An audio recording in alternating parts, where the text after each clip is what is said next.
the Nile. For 5,000 years, its whispered secret had haunted the greatest minds of civilization, a river of life cradling empires, yet its origin remained a blank space on every map, a cosmic question mark at the heart of the known world. This was the greatest geographic prize of the Victorian Age, a challenge that promised immortal glory but demanded an unimaginable price. Into this void stepped Richard Francis Burton, a man forged in fire and controversy whose intellect burned as fiercely as his ambition. His quest for the source would not merely redraw maps. It would shatter friendships, destroy reputations, and ultimately claim lives. The journey that began in the stifling drawing rooms of London, fueled by academic rivalry and national pride, would plunge into the deepest heart of Africa, a crucible from which few would emerge whole. It was the mid-19th century, the British Empire at its zenith, its tendrils reaching across the globe, driven by an insatiable hunger for knowledge, for new trade routes, for territory. London, a sprawling metropolis of gaslight and steam, pulsed with a peculiar blend of scientific curiosity and imperial ambition. In its grand institutions behind polished mahogany doors and within the hushed solemnity of lecture halls, the final, tantalizing geographic enigmas were debated with fervent intensity. None loomed larger, none burned brighter in the collective imagination than the question of the Nile. Think of it, the cradle of ancient Egypt, a ribbon of fertility through an endless desert, its annual flood a miracle that sustained millions. Herodotus had puzzled over it, Alexander the Great had dreamed of it, Roman emperors had dispatched legions in its pursuit. But for all of humanity's striving, the fount of this life-giving artery remained elusive, a tantalizing whisper from the vast unexplored interior of Africa. For a nation that prided itself on mapping every corner of the earth, on bringing order and enlightenment to the dark continents, this blank space on their atlases was not merely an inconvenience, it was an affront, a challenge, a gauntlet thrown down by nature itself, daring Victorian ingenuity to pick it up. And pick it up they would. The Royal Geographical Society, a venerable institution housed in opulent Pall Mall, served as the nerve center of this obsession. Here, under the flickering gaslight, frock-coated gentlemen, their faces alight with intellectual fervor, would pore over the latest, often contradictory reports from intrepid travelers, the air thick with the scent of polished wood, old leather, and the ever-present tang of pipe smoke hummed with anticipation. Science for these men was more than a pursuit. It was a religion, and the explorer, its daring missionary, pushing the boundaries of the known world, expanding not just maps, but the very limits of human understanding. The cheers, the hushed murmurs, the standing ovations that greeted a successful return from the wilderness spoke volumes of the era's reverence for discovery.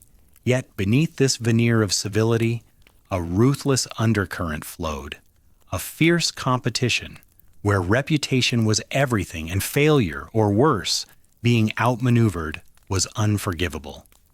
Into this crucible of ambition and intellectual ferment stepped Richard Francis Burton. He was 40 years old when the call of the Nile truly seized him, a man already a legend, though perhaps a controversial one in his own time. Physically, he was a formidable presence. Tall, with broad shoulders that bespoke a life of rigor, he moved with an almost predatory grace. His sharp, aquiline nose gave his profile an imperious cast, and his piercing dark eyes, often framed by a luxuriant, meticulously groomed dark beard, betrayed a restless intellect, an almost fearsome intensity that few dared to challenge. When in London, he dressed impeccably, favoring rich fabrics and tailored suits that accentuated his powerful frame, but one knew instinctively that such civility was merely a costume, easily shed for the raw necessities of the wilderness. His voice, deep and resonant, was a weapon in itself, capable of captivating a room with a detailed exposition on obscure languages or cutting down a rival with a withering, perfectly aimed sarcasm. Burton was a polymath in an age that valued such Renaissance men. He was fluent in dozens of languages, from Hindustani to Persian, Arabic to Swahili, effortlessly slipping between dialects, often confounding locals and Europeans alike. He was a master of disguise, capable of infiltrating the forbidden city of Mecca, a feat that would have earned a lesser man a martyr's death. He was a formidable swordsman, a scholar of erotica, an ethnographer whose observations, though often shocking to Victorian sensibilities, were unflinchingly honest. He was, in essence, a man who refused to be confined by the narrow strictures of his age. But beneath this dazzling array of talents lay a wound, deep and festering. Burton, for all his brilliance, for all his unparalleled achievements in exploration, ethnography, and linguistics, harbored a profound sense of being misunderstood, censured, and passed over by the very British establishment he sought to glorify. His unconventional views, his scandalous exploits, an early report on male prostitution in Karachi, for instance, had led to his recall from military service in India, marked him as a renegade, a genius too wild to be trusted with the conventional paths to glory. This history of being denied the recognition he so ardently believed he deserved, of seeing lesser men ascend the ranks while he languished, fueled a powerful, almost desperate need for vindication. His scientific curiosity was insatiable, yes, but it was inextricably linked to a profound contempt for societal norms and a burning desire to prove, beyond all doubt, his singular genius.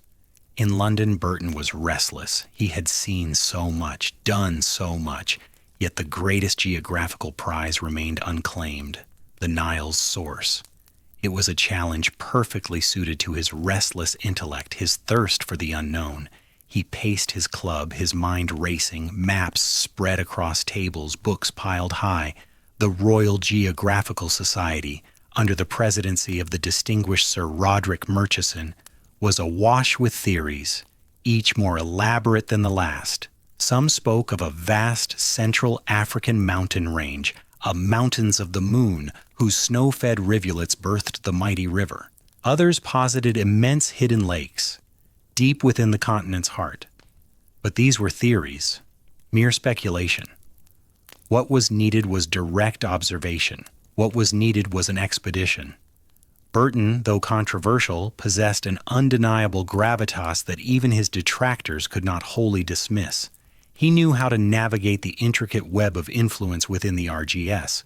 He presented his case with characteristic erudition, outlining a plan to penetrate East Africa from the coast of Zanzibar, to push inland further than any European had dared, in search of the great lakes rumored to feed the river. It was a perilous undertaking, fraught with unimaginable dangers, disease, hostile tribes, the sheer vastness of an unknown continent. But the promise of glory, the chance to solve the oldest geographic riddle, outweighed all caution. Sir Roderick Murchison, a man of imposing bearing and a formidable scientific mind, listened intently. He understood the risks, but he also understood the immense prestige such a discovery would bring to the society and to the British Empire. He saw in Burton not just a maverick, but a man of undeniable capability, perhaps the only man audacious and brilliant enough to succeed where all others had failed. The debate within the RGS was vigorous, but Burton's reputation, his sheer force of personality, and the compelling logic of his argument ultimately won the day. The funding was secured, a new expedition to East Africa bound for the heart of the continent was approved. The wheels were set in motion, crates ordered, supplies gathered, a caravan prepared. Burton had his challenge, his chance at vindication. He stood on the precipice of a new adventure, a vast, terrifying, beautiful unknown awaiting him. He was ready to dive into the heart of Africa, to wrestle its secrets from its ancient grasp, and in doing so perhaps finally find his own place in the annals of history. But he would not go alone.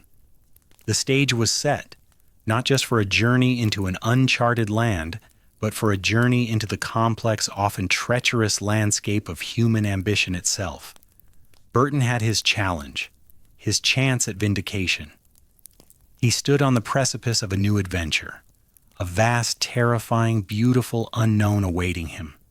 He was ready to dive into the heart of Africa, to wrestle its secrets from its ancient grasp, and in doing so perhaps finally find his own place in the annals of history. But he would not go alone. The stage was set, not just for a journey into an uncharted land, but for a journey into the complex, often treacherous landscape of human ambition itself. For such an undertaking, a partner was essential, not merely a subordinate, but a man of robust constitution, capable of enduring the unholy crucible of the African interior, a man who could command respect, handle a rifle with precision, and keep meticulous records. Burton, for all his formidable intellect and experience, understood the practical necessities of such an expedition. He needed a foil, perhaps even a complement, to his own often tempestuous brilliance. And so into this unfolding drama stepped John Hanning Speke. 10 years Burton's junior, born in 1827, Speke was in many ways his antithesis. Where Burton was dark, Speke was fair, with bright blue eyes that often held a nervous spark. His appearance was more conventionally handsome, almost boyish, a stark contrast to Burton's aquiline intensity. He carried himself with the stiff-backed posture of a military officer, a bearing that spoke of discipline, though his movements lacked Burton's fluid, almost predatory grace. His voice, lighter than one might expect, tended to be direct, almost blunt, unburdened by Burton's intellectual flourishes. In the field, he favored practical, well-worn safari gear, valuing function over form, a reflection of his straightforward nature. Speke was a man of action, not of the library. He had served in the British Indian Army, participating in expeditions in the Himalayas, where he honed his skills as a surveyor, a naturalist, and, crucially, an excellent shot. He possessed a physical endurance that would often surpass Burton's, a dogged tenacity born of a simpler, more unyielding constitution. His love of hunting was legendary, almost a passion, providing him with a profound connection to the wild, a visceral understanding of terrain and tracking that few of his academic peers could match. Yet beneath this outwardly capable and conventional exterior lay a potent mix of ambition and insecurity. Speke yearned for recognition, to emerge from the shadow of more established figures, to carve out his own name in the annals of exploration. He was not a scholar in the mold of Burton, nor possessed of the same deep, restless intellectual curiosity. His motivations were less complex, more direct, a desire to prove himself, to achieve something momentous, to be seen and celebrated. He craved the validation that Burton, for all his brilliance, had often been denied. This made him both an eager junior officer and a potential rival, a man whose loyalty could, under extreme pressure, be tested by the very ambition that drove him. The initial interactions between the two men were marked by a polite yet unmistakable intellectual hierarchy. Burton, the seasoned polyglot and ethnographer, would hold forth on the intricacies of local dialects or the nuances of tribal customs, Speke listening with respectful attention, perhaps a hint of awe, but rarely contributing with the same depth. Burton recognized Speke's strengths, his robust physical condition, his methodical approach to surveying, his unwavering discipline. He saw in Speke a reliable pair of hands, a loyal subordinate who could manage the practicalities of a large caravan while Burton pursued the grander intellectual and geographical questions. Speke, for his part, saw in Burton the pathway to the very recognition he craved, an opportunity to be part of an expedition of unprecedented scale and importance. Their partnership was forged on a bedrock of mutual necessity, a fragile alliance of contrasting temperaments united by a singular, audacious goal. The preparations for such an expedition were nothing short of monumental.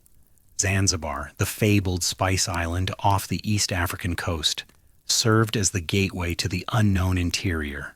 It was a place of intoxicating contrasts. The heady scent of cloves mingled with the sharp tang of salt and the heavy aroma of coffee. The intricate labyrinth of Stone Town's alleyways, where Arab dhows jostled with European steamers, and the cries of merchants hawking their wares echoed against ancient coral walls. But beneath the veneer of exotic commerce, Zanzibar was also the brutal heart of the East African slave trade, a dark reality that would haunt every step of their journey. Here, in the bustling markets and dusty compounds, the expedition began to take shape. Hundreds of porters, men from various tribes, Manyema, Wanyamwezi, and others, were carefully selected, their physical prowess and local knowledge invaluable. Each man represented a vital cog in the colossal machine of exploration, their lives inextricably bound to the whims of their European employers. The sheer logistical challenges were immense, a dizzying array of calculations and forecasts. How much food for how many men for how many months? What trade goods would be most effective for bartering passage and provisions with the myriad tribal chiefs they would encounter? Miles of brass wire, hundreds of pounds of glass beads in every conceivable color, bolts of calico cloth. These were the currency of the interior, the essential lubricants for passage through a continent without roads or inns. Mountains of supplies accumulated, tents to ward off the searing sun and torrential rains, weapons, rifles, pistols, gunpowder for protection against both wild animals and hostile encounters, cooking utensils, medicines, a pitifully inadequate arsenal against the onslaught of tropical diseases, and of course the indispensable scientific instruments, sextants, chronometers, compasses, barometers, thermometers. These were the eyes and ears of the expedition, the tools that would transform a mere trek into a scientific endeavor, allowing them to map, measure, and precisely locate the blank spaces on the map. Burton meticulously oversaw every detail, his encyclopedic knowledge of expeditionary logistics coming to the fore, while Speke, with his military precision, assisted in the organization, ensuring every crate was accounted for, every rifle cleaned, every man assigned his burden. The air in Zanzibar vibrated with the palpable excitement of departure. Word had spread through the bustling port. The great Bula Matari, the breaker of rocks, as some would call Burton, was once again venturing into the heart of Africa. The local population, a vibrant tapestry of Arab, Swahili, and African peoples, gathered to witness the spectacle. On the appointed day, the shore was a riot of color and sound. The porters, their burdens balanced expertly on their heads, chanted rhythmic songs, their bodies glistening with sweat under the relentless sun. The European officers, including Burton and Speke, stood resplendent in their freshly pressed safari whites, pith helmets gleaming, a final sartorial nod to the civilization they were about to leave behind. 2 dhows, traditional sailing vessels with their distinctive lateen sails, stood ready, their prows cutting through the turquoise waters of the harbor. One was to carry the bulk of the stores, the other to transport the European officers and their immediate retinue. The scene was one of grand public spectacle, a moment of imperial pomp designed to inspire awe and confidence. Yet beneath the fanfare, a stark reality lay waiting. The vast, indifferent continent beckoned, a place where the rules of polite society and scientific decorum often dissolved under the weight of heat, hunger, and disease. This was not a journey for the faint of heart, nor for those who clung to the certainties of the known world. With a final ceremonial flourish, the anchors were weighed. The sails, catching the gentle breeze, billowed outwards, and the 2 ships began to glide away from the bustling shores of Zanzibar. The cheers of the onlookers slowly faded into the distance. The intricately carved minarets of Stone Town, the swaying palms, the familiar outlines of the African coast gradually diminished, receding into the shimmering haze of the horizon. Burton and Speke stood on deck, their faces turned towards the west, towards the vast unknown interior. They were leaving behind the comforts of civilization, the intricate politics of the Royal Geographical Society, the very world that had shaped them. They were sailing towards a silence that had haunted humanity for millennia, a silence that held the key to the Nile's secret, and perhaps to their own destinies. The journey into the heart of ambition, discovery, and the unyielding river had truly begun. The journey into the heart of ambition, discovery, and the unyielding river had truly begun. The dhows, those graceful vessels of the Indian Ocean, delivered Burton and Speke to the mainland port of Cale, a mere shadow of Zanzibar's bustling grandeur. Here, the immediate reality of Africa pressed in, a palpable force after the relative ease of the sea voyage. The air, no longer cooled by ocean breezes, became a thick, humid blanket, clinging to the skin, making every breath a conscious effort. The scent of salt gave way to the earthy smell of sun-baked soil, wild grasses, and the distant, unseen fires of local encampments. From Cale, their path would strike west, directly into the immense unknown interior, a land that had guarded its secrets with a formidable silent tenacity for millennia. The grand public spectacle of their departure from Zanzibar quickly dissolved into the grinding reality of the march. The caravan, a serpentine column stretching for hundreds of yards, began its slow, deliberate crawl. Hundreds of porters, their heads laden with mountains of supplies, bales of cloth, coils of brass wire, sacks of beads, cases of instruments, boxes of gunpowder, shuffled forward, their rhythmic chant soon replaced by the grunt of exertion. The initial flush of excitement, a nervous energy that had propelled them from the coast, began to ebb, replaced by a weary recognition of the sheer physical demand. The days quickly settled into a punishing rhythm. Dawn broke with a sudden tropical intensity, painting the sky in fiery hues before giving way to a sun that climbed swiftly to its zenith, beating down with a merciless baking heat. The ground, a cracked, ruddy earth, rose in subtle undulations, each crest promising a new vista, only to deliver another stretch of shimmering, endless bush. The dense, thorny Miambo woodlands, with their gnarled acacias and skeletal baobabs, seemed to swallow the light, creating a claustrophobic tunnel from which there was no escape. Here, the air was stiller, heavier, buzzing with unseen insects. Beyond, vast plains stretched to a horizon that always seemed to recede, a mirage of distant hills that never grew closer. Thirst became a constant companion, a metallic taste at the back of the throat.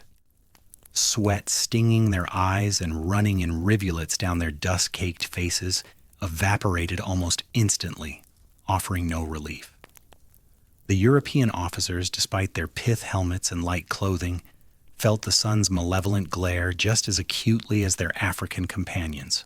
Burton, with his formidable constitution, pressed on, his dark beard soon streaked with red dust. Speke, lean and wiry, showed an impressive physical endurance, his fair hair often plastered to his forehead, but even their robust bodies felt the insidious drain of the environment. Disease, the unseen enemy, was never far. It stalked the caravan from the very first week, a spectral presence that thinned their ranks with merciless efficiency. Malaria, the dreaded African fever, struck first, manifesting as sudden, violent chills, and then a burning, incapacitating fever that left men delirious and weak. Dysentery, too, took hold, a cruel and relentless affliction that sapped strength, leaving its victims wasted and hollow-eyed. The crude medicines they carried offered little more than placebo for many, and the expedition soon began to bury its dead with increasing frequency. A porter, once a vital cog in the machine, would simply fall out of line, unable to continue, his feverish eyes staring blankly at the indifferent sky. He would be left behind, a small mound of earth and stones marking his forgotten grave. Before the column moved on, the rhythm of their march unbroken. These were the first casualties, grim reminders that the continent demanded a heavy toll for entry. The logistical nightmare of commanding such a vast, unwieldy caravan quickly became apparent. Keeping hundreds of men drawn from different tribes with different languages and customs marching in a cohesive unit was a Herculean task. The porters were often wary, sometimes mutinous, their morale a fragile thing that could shatter under the pressure of prolonged hardship. Desertion was a constant threat, men slipping away into the bush under cover of darkness, taking with them whatever they could carry. Burton and Speke, aided by their loyal Goa clerks, struggled to maintain order, to dole out rations fairly, and to mediate the inevitable disputes that arose from hunger, fatigue, and cultural friction. Communication with the myriad indigenous communities they encountered was another immense challenge, a delicate dance of diplomacy and suspicion. As the caravan advanced, they passed through the territories of different tribal groups, each with their own language, their own customs, their own chiefs and elders. The initial meetings were often tense affairs, the Europeans representing an unknown, potentially hostile force, and the Africans seeing a chance for trade or conversely a threat to their sovereignty. Burton, with his extraordinary linguistic gifts, was in his element during these encounters. He would spend hours with the local chiefs, his sharp, aquiline nose twitching with curiosity, his piercing dark eyes taking in every detail. He would painstakingly learn snatches of their dialects, sitting cross-legged by the fire, listening intently to their stories, observing their rituals. His formidable intellect allowed him to quickly grasp the nuances of their social structures, their trade networks, their beliefs.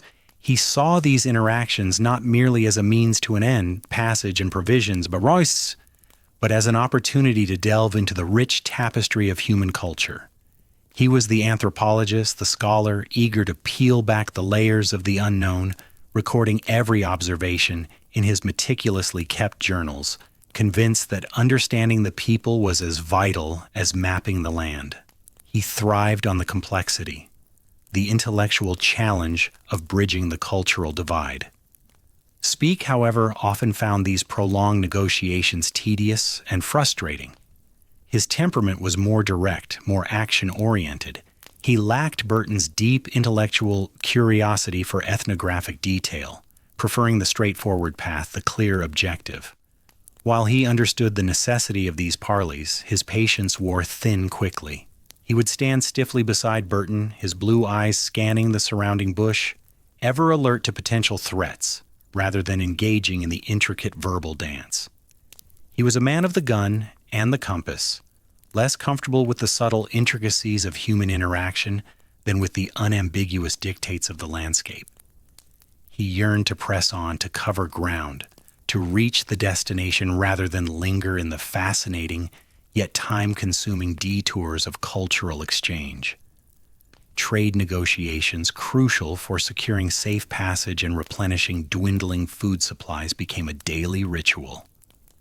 Miles of brass wire, hundreds of pounds of shimmering glass beads in every hue imaginable, cobalt blue, blood red, translucent green, and bolts of coarse calico cloth were carefully displayed. These were the currency of the interior, the essential lubricants for moving through a continent without roads or inns. The chiefs, shrewd negotiators, would demand their hongo or tribute, often exorbitant, before allowing the caravan to proceed. Sometimes misunderstandings would flare, a misspoken word, a misinterpreted gesture threatening to erupt into conflict. The expedition moved forward through a constant state of precarious diplomacy, always on the knife edge of peace and confrontation. Yet, amidst the hardship and the human drama, there was also the breathtaking, often overwhelming beauty of the landscape. They saw vast herds of antelope grazing on the savanna, their forms shimmering in the heat haze. They heard the distant roar of lions, a primal sound that vibrated through the very earth. They witnessed sunsets that bled across the sky in violent purples and oranges, transforming the ordinary into the sublime. Ancient trees, colossal and silent, stood as sentinels to a forgotten age. This was a land of raw, untamed grandeur, a place that simultaneously inspired awe and instilled a profound sense of insignificance. The emotional arc of these initial weeks was one of initial, if fragile, optimism slowly eroding into grinding hardship. The novelty of the adventure began to wear off. replaced by a relentless, soul-sapping fatigue. The dream of glorious discovery, so vivid in the gas-lit halls of London, seemed to recede with every dusty mile. In its place, a dawning realization began to settle upon the explorers. Africa was not merely a blank space waiting to be filled on a map. It was a living, breathing entity, formidable and indifferent, a crucible that would test every ounce of their strength, their resolve, and ultimately their very humanity. The unyielding river, they were learning, began not with a source but with an unrelenting journey. The unyielding river, they were learning, began not with a source but with an unrelenting journey. As the expedition pushed deeper into the vast, indifferent heart of Africa, the already formidable challenges of the landscape intensified, transforming grinding hardship into sheer agony. The continent, it seemed, had decided to claim its tribute in full. Sickness, which had once been a lurking threat, now became a constant, malevolent companion. Malaria, with its cyclical chills and burning fevers, racked the bodies of both European explorers and their African porters without mercy. Dysentery, a crueler, more insidious enemy, continued its relentless work, stripping men of their strength, leaving them hollow-eyed specters haunted by constant pain. The crude quinine and opium they carried offered little solace, often proving ineffective against the virulent strains that flourished in the humid interior. The caravan, once a robust column, began to shed its numbers with grim regularity, leaving behind an ever-lengthening trail of shallow graves. For Richard Burton, the illness struck with a particular savage intensity. His towering frame, once a testament to his formidable will, began to waste away, his flesh melting from his bones. The fevers, relentless and debilitating, assaulted him, plunging him into delirious nightmares one moment, only to leave him shivering uncontrollably in the scorching sun the next.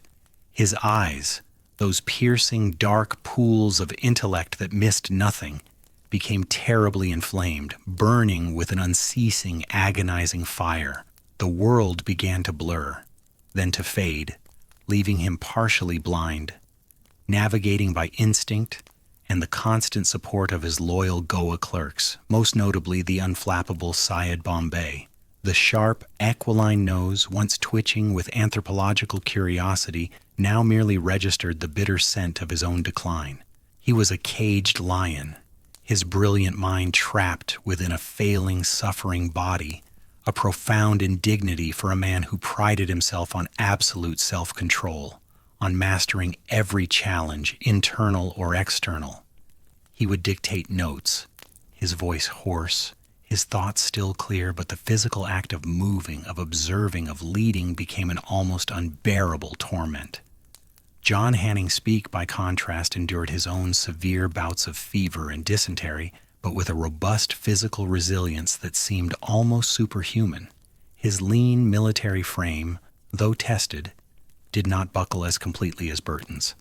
His fair hair often matted with sweat. His blue eyes fixed on the horizon, he pushed on, embodying the relentless drive of the expedition.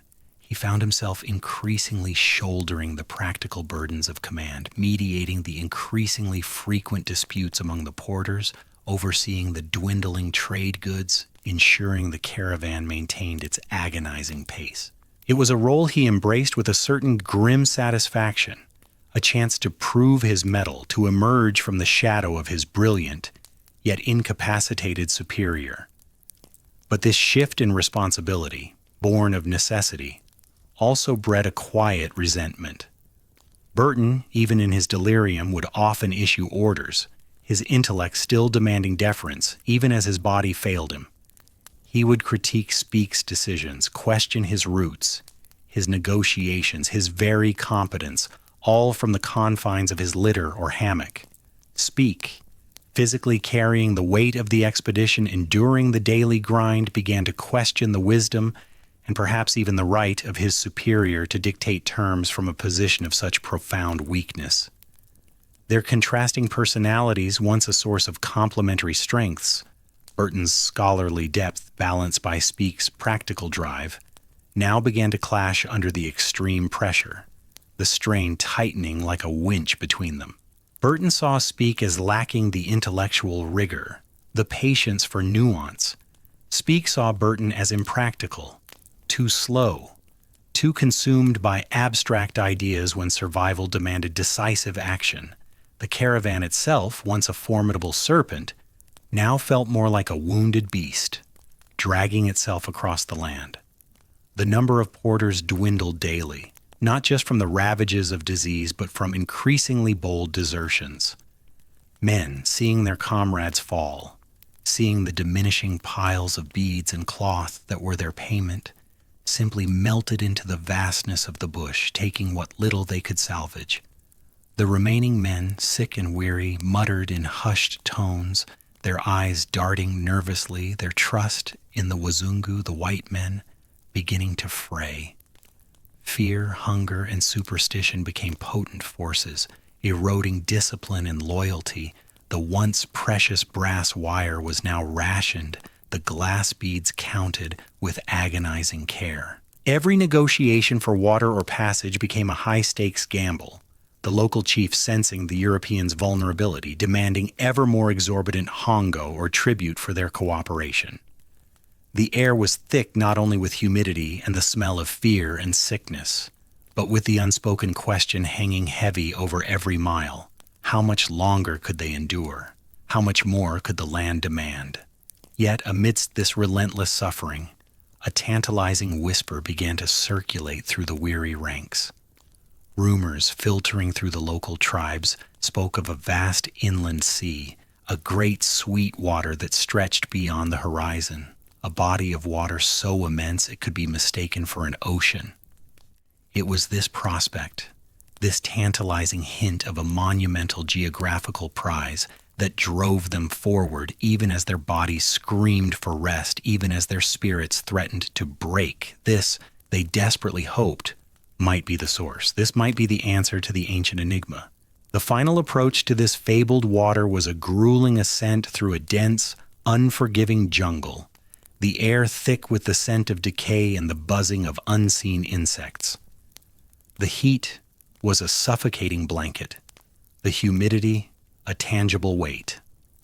Burton, half-blind and barely able to walk, was carried much of the way, his mind a feverish blur of anticipation and despair, his body a vessel of agony.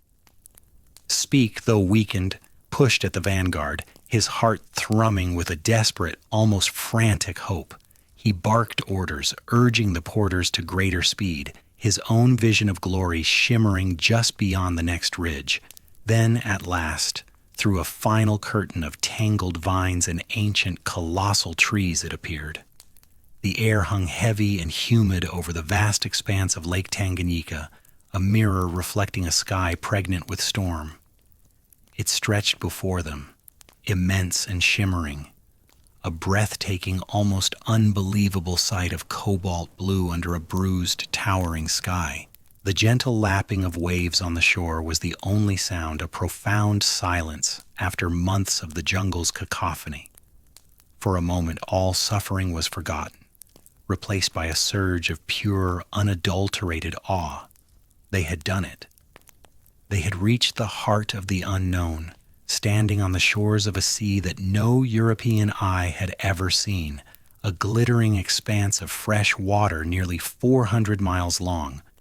But the triumph, however profound, was fleeting, quickly swallowed by a bitter disappointment. Burton, supported by his men, squinted through his inflamed eyes, trying to discern the lay of the land, the direction of the currents, the telltale signs of an outflow.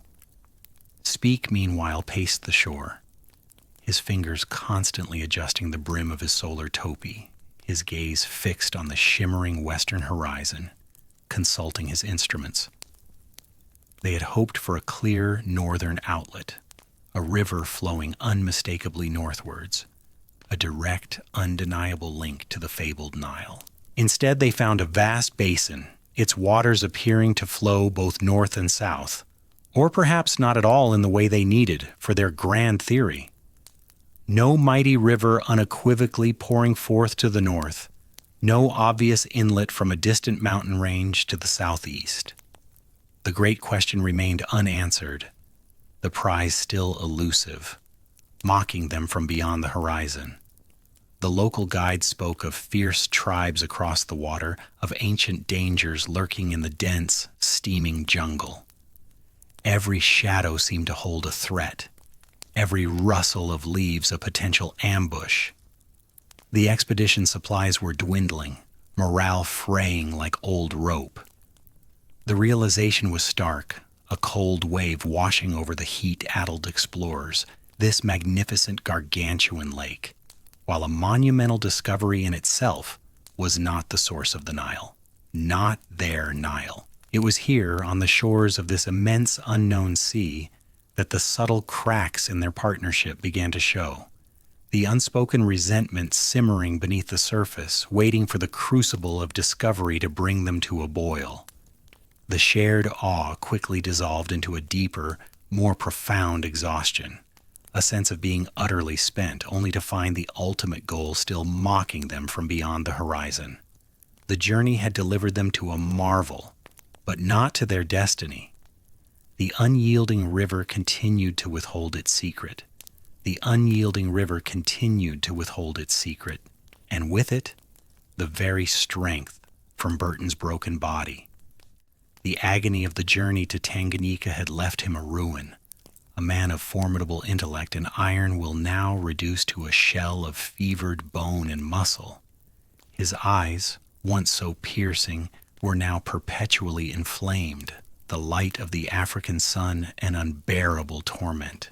His limbs, swollen and agonizing, refused to obey, confining him to a rough cot, or at best a torturous litter. He lay trapped, a prisoner within his own failing flesh, his mind a cauldron of frustration and impotence as the grand prize of the Nile's source remained tantalizingly out of reach. His spirit, however, remained indomitable, even as his body betrayed him. From his bed of suffering, Burton continued to pore over maps, to interrogate guides, to theorize about the lake's currents and potential outflows. He argued, debated, and dictated, his voice raspy with illness, his intellect still demanding supremacy. But the physical reality was undeniable. He could not move. He could not lead. He could not pursue the tantalizing whispers of further waters to the north. It was in this crucible of Burton's incapacitation that John Speke saw his chance. For months, he had been the expedition's tireless engine, the one who navigated the daily brutalities, who pushed through the swamps and jungles, who kept the porters moving. He had endured his own bouts of fever, his own moments of despair, but his physical resilience, a quality he possessed in abundance, had consistently pulled him through. Now, with Burton confined, Speke found himself, by necessity, in command. And with command came opportunity. The local chiefs and porters had spoken not only of Tanganyika, but of another great lake situated further north. These were mere rumors, vague and contradictory, yet for Speke, they resonated with a profound, almost intuitive certainty. He had nursed a conviction, a singular belief, even before they had left Zanzibar, that the Nile's true fount lay somewhere in this northern expanse. Burton, ever the rigorous scholar, had dismissed these as unsubstantiated native tales, demanding empirical evidence, careful surveys, and precise measurements. But Speke, less tethered to academic orthodoxy, felt it in his bones. This was his moment to prove it, to step definitively from Burton's considerable shadow. He approached his ailing superior with the proposition, a swift reconnaissance mission to the north, while Burton recuperated. "The porters are weary, sir," Speke likely stated, his voice direct, perhaps a little too eager, "and your health demands rest. I can take a small, fast party, verify these reports of another water, and return before the main caravan is ready to move again." Burton, though loath to relinquish any part of the quest, was left with little choice. His body had rebelled, forcing a concession his pride abhorred. He gave his reluctant assent, but not without a warning. Do not speak. Allow a mere hunch to overshadow the need for proper survey. Bring back evidence, not speculation. Thus, a new, smaller expedition was hastily assembled. Speke selected a handful of the most reliable porters and a trusted guide, men who had proven their mettle and loyalty. The baggage was pared down to the absolute essentials: a few days' rations, minimal trade goods, Speke's rifle, his sextant and compass, and a sparse amount of bedding. This was not the lumbering, sprawling serpent of the main caravan, but a lean, agile viper, designed for speed and stealth. Leaving Burton to the care of the remaining men and what dwindling medical supplies they possessed, Speke struck out northwards. The initial days of the journey were a brutal continuation of what had come before. The oppressive heat, the suffocating humidity, the dense, thorny bush that tore at clothes and skin. But without the immense burden of the full caravan, Speke's small party moved with an unaccustomed swiftness.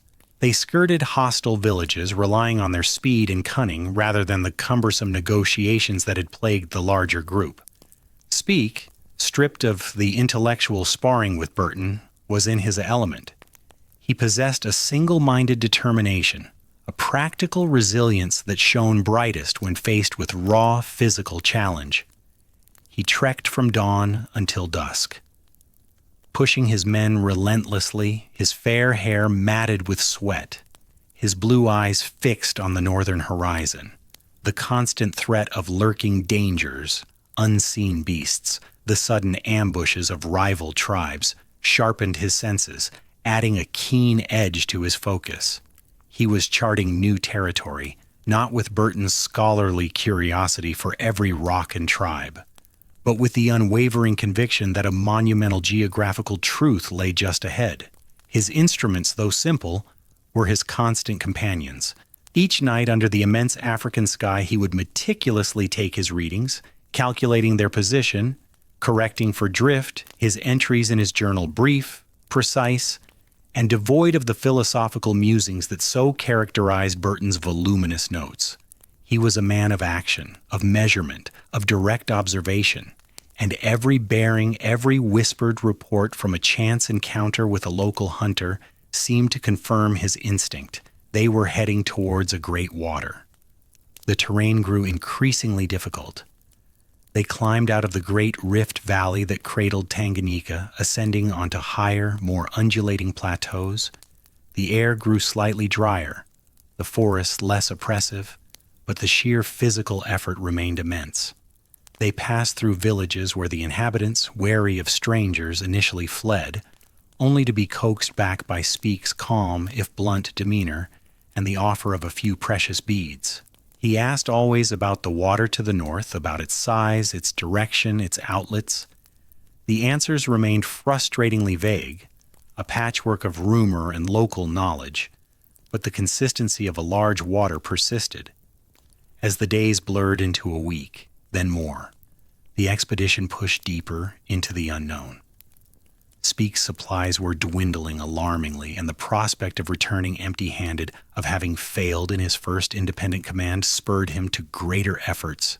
He felt the weight of expectation, not just from Burton, but from the Royal Geographical Society, from the very imperial spirit that fueled such ventures. He had to find something. He had to. Then, one sweltering morning, after a grueling march through a particularly thick patch of scrubland, the air began to change. A subtle coolness, a hint of moisture permeated the oppressive heat. The vegetation grew greener, lusher, and the distant, almost imperceptible sound of water began to filter through the trees. Speke urged his men forward, his heart pounding with an almost unbearable anticipation. Was this it? Could it be? He broke through a final screen of tall grass and thorny acacia, and there it was. Before him, stretching to the very limits of the horizon, lay an inland sea of such immense proportions that it stole his breath. It was a shimmering expanse of brilliant blue, reflecting the vast cloud-dappled sky, a body of water so colossal it dwarfed anything he had ever imagined. The gentle lapping of its waves on a distant shore was the only sound, a profound, almost spiritual hush after weeks of jungle noise and the constant chatter of his small party. This was not a lake in a valley like Tanganyika, but a vast elevated basin, a true inland ocean. No mighty rivers flowed into it from some distant mountain range. Instead, it seemed to be a source in itself, a reservoir of unimaginable scale. Speke stood transfixed, his eyes tracing the impossibly distant curve of its shores, a profound sense of triumph washing over him, dissolving all the pain and hardship of the journey. He had done it. He had found it. With a sudden, decisive clarity, he knew. This was the source. This enormous freshwater sea, stretching to the very edge of his perception, was the true headwaters of the Nile. It had to be. Its sheer scale, its elevated position, its seemingly endless expanse all pointed to one undeniable conclusion. He raised his hand, shading his eyes, gazing out at the magnificent vista, a solitary figure on the edge of a discovery that would forever etch his name into the annals of exploration. And in that moment of unparalleled personal triumph, John Hanning Speke bestowed upon his discovery a name befitting its grandeur and its origin within the heart of the British Empire. He christened it Lake Victoria, after the reigning queen, a monarch whose reign now, he believed, touched the very heart of this continent.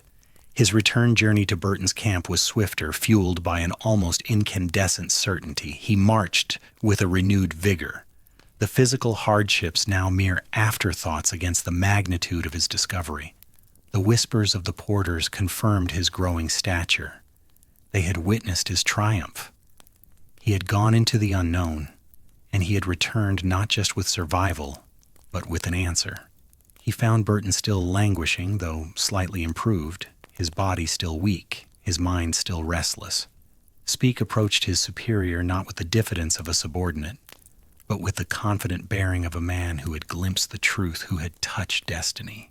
He stood before Burton, his face etched with the hardships of his solo trek, but his eyes alight with an unshakable conviction. "Sir," he declared, his voice ringing with a newfound authority, "I have found the source, a great lake to the north. I have named it Victoria." The words hung in the humid air of the small camp, heavy with implication. Speke had returned not with speculation, not with a mere hunch, but with a pronouncement. He had stepped out of Burton's shadow, and he had brought back a secret that would reshape the map of the world. The unyielding river had, he believed, finally yielded its greatest secret, and it was Speke, not Burton, who had found it. The stage was set, not for celebration, but for a conflict that would consume both men and forever scar their shared legacy. Speke's declaration, resonant with the raw triumph of discovery, hung heavy in the humid air, a challenge and an undeniable assertion. Richard Burton, still a prisoner of his debilitating fevers, his body a battlefield of aches and tremors, felt a complex stew of emotions churn within him. There was perhaps a flicker of relief that Speke had returned at all, and a grudging acknowledgement that he had indeed found a great water. But beneath that, a deeper, more corrosive current began to flow. Skepticism, suspicion, and a prickle of professional jealousy that pricked at the edges of his compromised senses. He pushed himself up in the hammock, the effort sending a fresh wave of dizziness through his skull. His eyes, though still prone to moments of frustrating blindness, fixed on Speke, searching for the telltale signs of overexcitement, of youthful exuberance clouding scientific judgment. Speke, standing before him, seemed to have shed the diffidence of the junior officer, replaced now by an almost radiating certainty, a confident bearing that grated on Burton's already frayed nerves. "Victoria?" Burton rasped, his voice still hoarse, edged with a barely concealed skepticism. "And what, pray tell, is the extent of this Victoria, its dimensions, its true altitude? Did you circumnavigate it, Speke, survey its tributaries, ascertain its true outflows with instruments with precision?" Speke, momentarily deflated by the barrage of questions, paused, No, sir, not fully. Our supplies were low, as you know, and I pushed hard. But its scale, sir, is immense. It stretches beyond sight, beyond anything I have ever seen. It must be the source. It simply must. The words must be and simply must hung in the air like an accusation. For Burton, the polymath, the scholar who demanded rigorous evidence, meticulous observation, and irrefutable proof, such an assertion, based on what amounted to a glorified hunch, was an affront. He had endured months of sickness, the agony of his failing body, the frustration of being sidelined, all while meticulously mapping Tanganyika, carefully questioning, cross-referencing, building his case piece by agonizing piece. And now, Speke, after a mere few weeks solo trek, returned with a pronouncement, a conviction born of intuition rather than data. A hunch, Speke, Burton retorted, his voice gaining strength, though still rough. A mere hunch, without proper survey, without the scientific rigor required to claim so momentous a discovery. You saw a large body of water, commendable perhaps. But to declare it the source of the Nile based on a cursory glance, that, my dear fellow, is premature at best, reckless at worst. Speke's face, which had been alight with triumph, now clouded with indignation. He had braved the unknown, pushed himself to the limits of endurance, and made a discovery that filled him with an almost spiritual certainty. To have it dismissed so casually, so contemptuously, by the very man whose shadow he had served under, felt like a betrayal. Sir, I assure you, my conviction is absolute. No river of any consequence flows into it. It is a vast elevated reservoir. The Nile must issue from it. Burton merely snorted, a dry, dismissive sound that grated on Speke's ears. The Nile, Speke, is a river of profound mystery. It flows from a network of sources. To identify one single lake, however large, as the source, without proper hydrographic survey, without a full understanding of the surrounding geography, is an amateur's error. I am still convinced that the true headwaters lie further south, connected to Tanganyika, or perhaps a system beyond. The words were a hammer blow.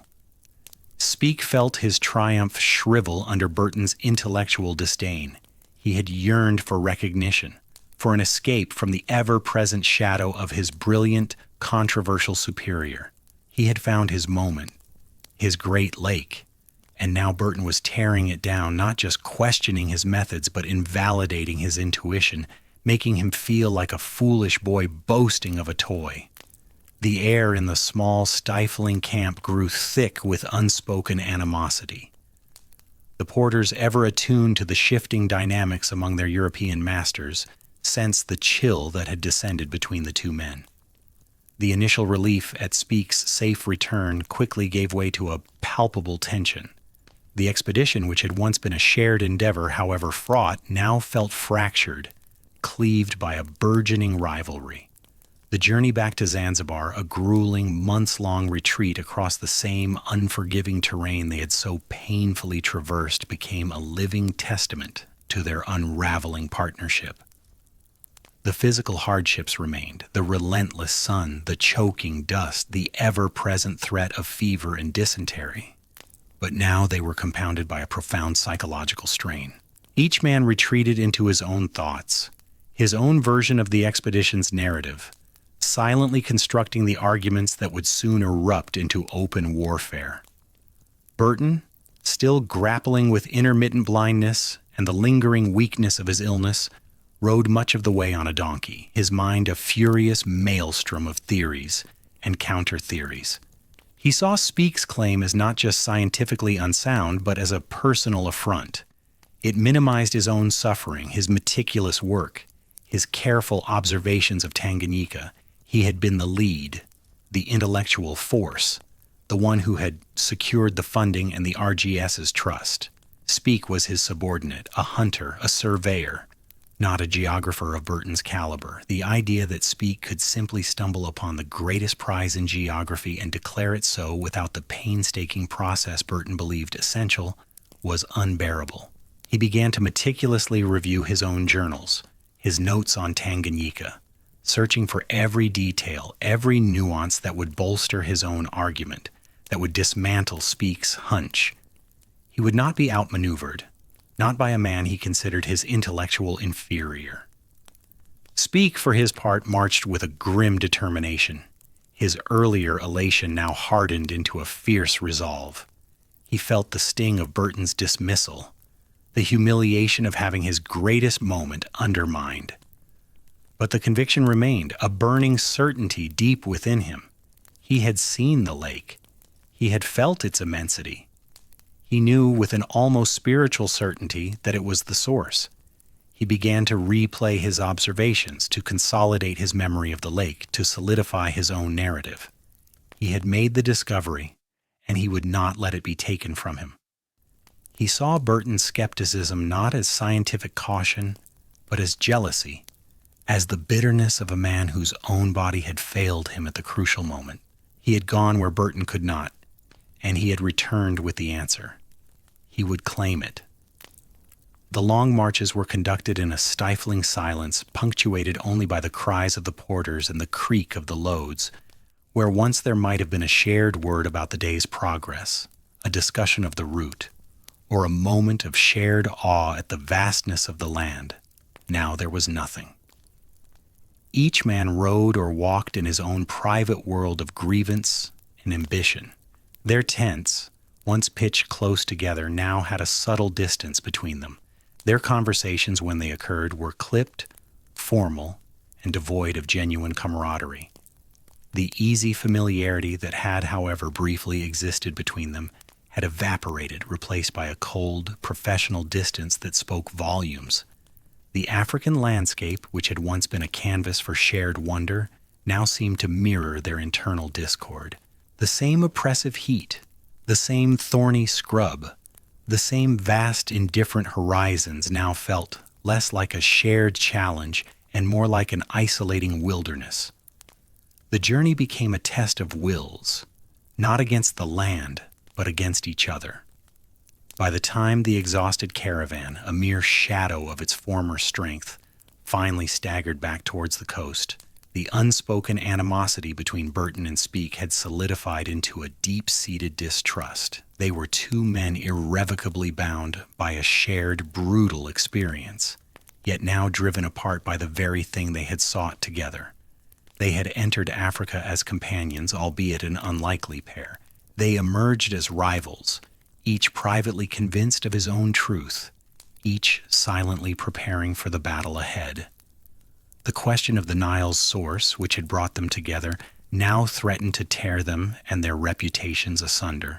The stage was set, not just for a scientific debate, but for a bitter public feud that would forever etch their names into the annals of exploration, not for their partnership, but for their profound, tragic division.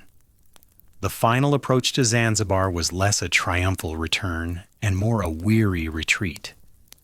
The once bustling expedition, now a skeletal remnant, limped back to the coast, each step a testament to the brutal toll of the interior, the vibrant chaos of the port, with its dhows bobbing in the turquoise water and the ceaseless clamor of trade, seemed a jarring intrusion after months of desolate silence. Yet even amidst the relief of civilization, the rift between Burton and Speke remained a raw, festering wound. Their farewell on the quay was perfunctory, a cold exchange of formalities devoid of any warmth. Burton, still weak and suffering from the lingering effects of his many illnesses, made arrangements for a slower passage home, needing time to recuperate, to organize his notes, to craft his definitive account. Speke, however, driven by an urgent, almost desperate need to validate his claim, secured passage on the first available ship bound for England, leaving Burton to follow in his wake. The journey across the vast, rolling expanse of the Indian Ocean, then through the Suez and across the Mediterranean, was a blur of impatience for Speke. He was a man consumed by a singular vision, a discovery that burned brightly in his mind, and he could not rest until it was laid before the world. He arrived in England in May of 1859, a full 2 weeks ahead of Burton, a crucial head start that would irrevocably alter the course of their legacies. London, a sprawling metropolis of gaslight and industry, was a world away from the sun-scorched plains of Africa, yet it buzzed with a similar, if more refined, intensity. The Royal Geographical Society, the beating heart of British exploration, was abuzz with anticipation. News of the expedition's return, however partial, had preceded Speke. The press, ever hungry for heroes and tales of daring, was poised. Speke, pale and thin but radiating a quiet confidence, stepped into this eager void. He wasted no time.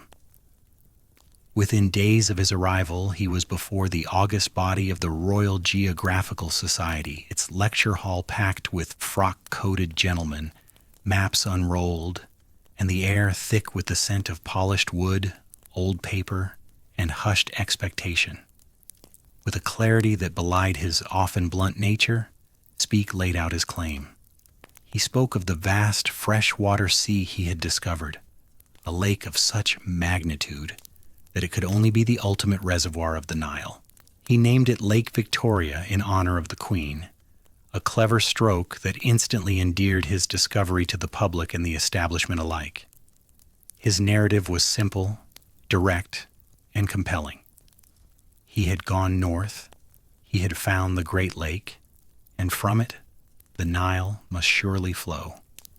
He presented his hastily drawn maps, his observations, and his unshakable conviction. The response was immediate and overwhelming. Sir Roderick Murchison, the venerable president of the RGS, a man who adored a clear, triumphant narrative, embraced Speke's findings with fervent enthusiasm. Speke was hailed as a hero, a man who had solved the greatest geographic puzzle of the age. Newspapers trumpeted his name, his face, slightly flushed with nervous energy, appearing in engravings across the nation. He was the unassuming officer who, against all odds, had found the source. His story, uncomplicated and victorious, captured the public imagination. Speke, once a mere junior officer, now stood bathed in the full, glorious light of celebrity. Then weeks later, Richard Burton arrived. He disembarked from his ship not into a throng of cheering admirers, but into the relative quiet of a London dockside, his body still ravaged by fever and his eyes aching from intermittent blindness. The city, which had once seemed a beacon of intellectual promise, now felt indifferent, almost hostile. He made his way to his club, a familiar sanctuary, only to find it permeated by a celebratory air that grated on his nerves. Whispers, then outright congratulations for Speke, reached his ears. He picked up the latest newspapers, his hands trembling with a mixture of fatigue and dawning dread. The headlines screamed Speke's name, Lake Victoria his triumph. Burton felt a cold, hard knot form in his stomach. The humiliation was immediate, visceral.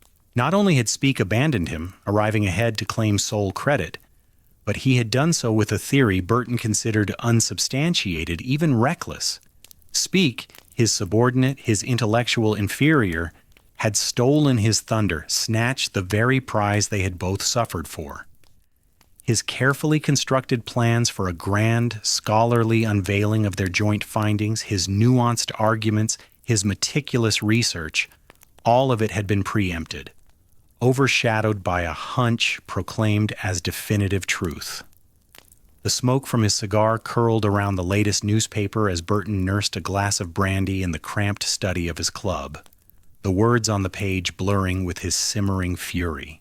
When a junior member, emboldened by the news, cautiously approached, praising Speke's daring deduction, Burton merely set down his glass with a soft clink.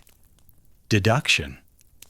Burton's voice was low, edged with ice, a predatory calm belying the storm within him.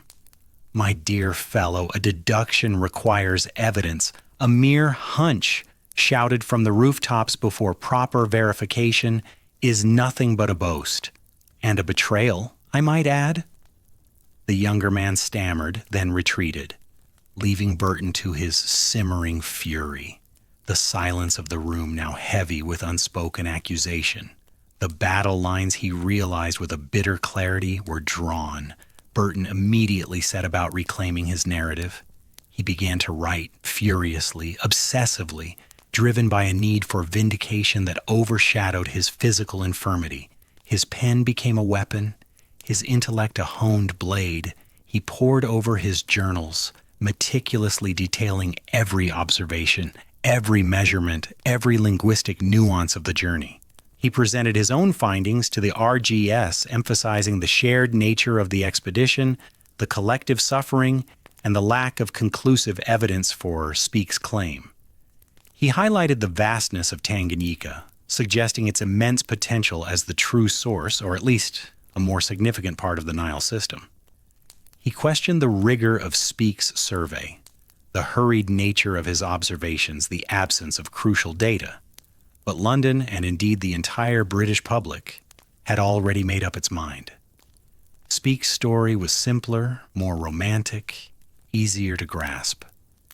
He was the young, earnest hero, while Burton, with his complex theories, his demand for rigorous proof, and his famously controversial past, seemed to be merely raining on a parade. The press, initially fascinated by the scientific debate, quickly realized the more sensational angle, a bitter rivalry between two once colleagues. Headlines began to pit them against each other, fueling the burgeoning feud. The source of the Nile, Burton versus Speke, they declared, turning a scientific pursuit into a gladiatorial contest. The initial public debates, held in learned societies and academic clubs, began with a veneer of polite disagreement. Gentlemen in tailored suits would dissect maps and discuss hydrography with carefully chosen words, but beneath the surface, the animosity festered. Burton, with his unparalleled intellectual firepower and his devastating wit, often left his opponents, including Speke, intellectually flayed. He could cite obscure historical texts, speak in dozens of languages, and dissect an argument with surgical precision. He reveled in the cut and thrust of debate, seeing it as a natural extension of his scholarly pursuits. "My esteemed colleague," Burton might pronounce, his voice resonating through a hushed room, "has presented us with a theory based, it would appear, upon little more than a glance and a fervent wish. While I admire the sentiment, I must confess, science demands something rather more substantial than enthusiasm." The thinly veiled insult would land with a thud, eliciting gasps from some, knowing smiles from others. Speke, by contrast, was no match for Burton in a verbal duel. He lacked Burton's rhetorical flair, his vast erudition, his capacity for scathing irony. He was a man of action, of direct observation, not of scholarly disputation. When pressed on the scientific details, on the lack of proper measurements of Victoria's outflow, or the absence of a complete circumnavigation, Speke would often flounder, his face flushing with frustration. He held on to his conviction with a stubborn tenacity, but he struggled to articulate the complex arguments required to satisfy a skeptical RGS. However, Speke had powerful allies. Sir Roderick Murchison, already invested in Speke's narrative, continued to champion him. Speke's simpler, more nationalistic story, a British officer discovering a great lake named for the Queen, resonated deeply with the imperial ambitions of the age. Burton, with his independent spirit and his history of clashing with authority, found himself increasingly isolated. His intellectual brilliance was undeniable, but his unconventional views and his abrasive personality had made him enemies in high places. He was seen as a maverick, a provocateur, while Speke was the reliable conventional officer. The feud, once confined to academic circles, spilled into the wider public consciousness. Every pronouncement from either man was dissected. Every letter to the editor became a battleground. Burton accused Speke of scientific dishonesty, of rushing to judgment, of betraying their shared enterprise. Speke, increasingly emboldened by public support, retaliated by portraying Burton as a bitter, jealous man, too ill to make the final push, now seeking to undermine a genuine discovery out of spite. The accusations grew more personal, the language more venomous. The once polite disagreements descended into outright public humiliation. Burton would use his platform to tear down Speke's character as well as his science. Speke, in turn, retreated into a defensive posture, reiterating his conviction, his voice gaining an edge of desperation under the relentless assault. The scientific question, the grand mystery of the Nile, became secondary to the spectacle of two men tearing each other apart in the public square. Their friendship, a fragile thing forged in the crucible of African hardship, was not merely unraveling, it was being shredded, thread by painful thread before the eyes of an eager nation. The scientific debate over the Nile's source had transmuted into a personal vendetta, a bitter, very public feud that would consume both men, forever linking their names not as partners in discovery, but as symbols of profound, tragic division. Each was convinced of his own righteousness, each desperately battling for his legacy, utterly unwilling to yield. The stage was now set, not for a resolution, but for a devastating escalation. The stage was now set, not for a resolution, but for a devastating escalation. What had begun as a scientific disagreement, a clash of interpretations over a geographical puzzle, rapidly transformed into a national obsession, a public spectacle of ambition and betrayal. The London season, with its endless array of balls, dinners, and lectures, now found its most compelling drama not on the theatrical stage, but in the bitter, unfolding feud between two explorers who had once shared the same tent, the same dangers, the same feverish dreams of glory. Burton, though physically diminished by the African interior, found new reserves of strength in his outrage. His formidable intellect, sharpened by years of academic combat and global adventure, was now entirely dedicated to dismantling Speke's claim. He wrote incessantly, his pen scratching late into the night, filling pages with meticulously argued critiques. He published articles, gave lectures, and engaged in a relentless campaign to expose what he saw as Speke's grave scientific oversight, his unpardonable rush to judgment. To merely glance at a sheet of water and declare it the fount of the Nile, Burton thundered to a captivated audience at the Ethnological Society, his voice a resonant baritone, is akin to gazing upon a single brick and proclaiming it an entire cathedral. The edifice of scientific truth demands more than such casual, indeed reckless, pronouncements. He spoke of the vast hydrology of Africa, of the myriad tributaries and feeder lakes that surely contributed to the Nile's immense flow. He argued that Lake Victoria, as described by Speke, lacked sufficient elevation for such a monumental river. He pointed to the lack of a proper survey, the absence of crucial measurements of the lake's outflow, the sheer impossibility of drawing such a definitive conclusion from a brief, unverified glimpse. Burton's arguments were complex, dense with geographical data, astronomical observations, and linguistic insights gleaned from his interactions with local tribes. He spoke of the Kitangul River, a significant tributary flowing into Lake Victoria from the south, implying that the true source lay even further afield, somewhere beyond Speke's hasty survey. He proposed a vast, interconnected system of lakes and rivers, a grander, more intricate solution that demanded further, more rigorous exploration. His vision was of a Nile born not of a single majestic fount, but of a sprawling, intricate network, far more befitting the river's ancient mystery. This was a man who believed in the profound, often hidden complexities of the world, and Speke's simple solution felt to him like an affront, a desecration of the great problem itself.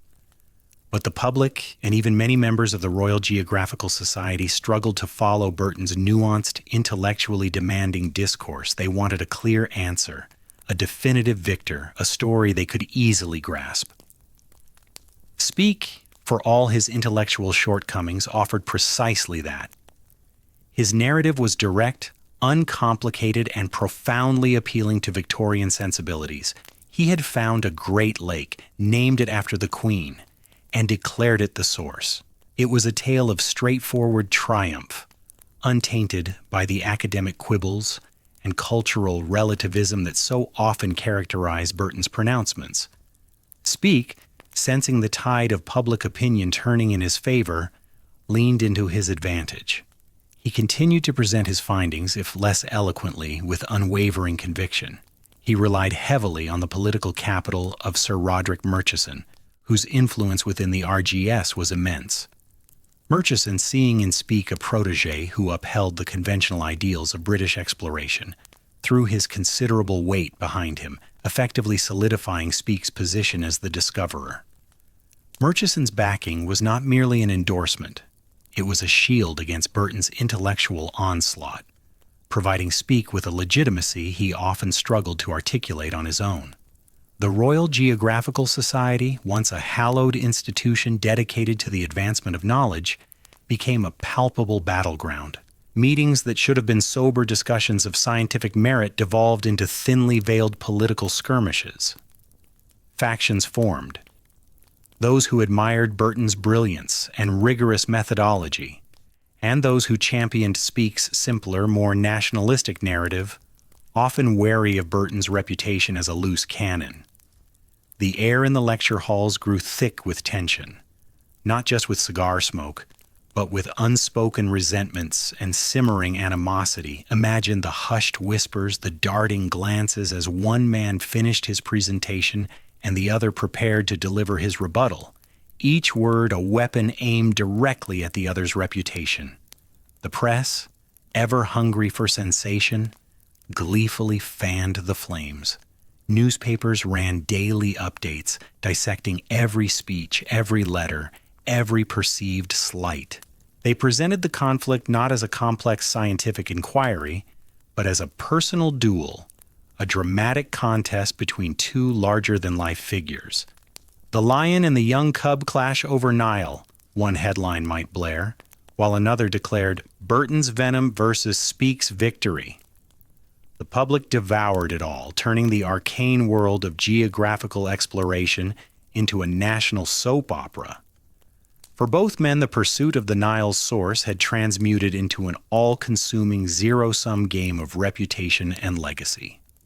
Speke, the earnest officer who had yearned for recognition and emerged from Burton's shadow only to face a relentless campaign of intellectual demolition, grew increasingly defensive, his conviction hardening into an unshakable, almost desperate certainty.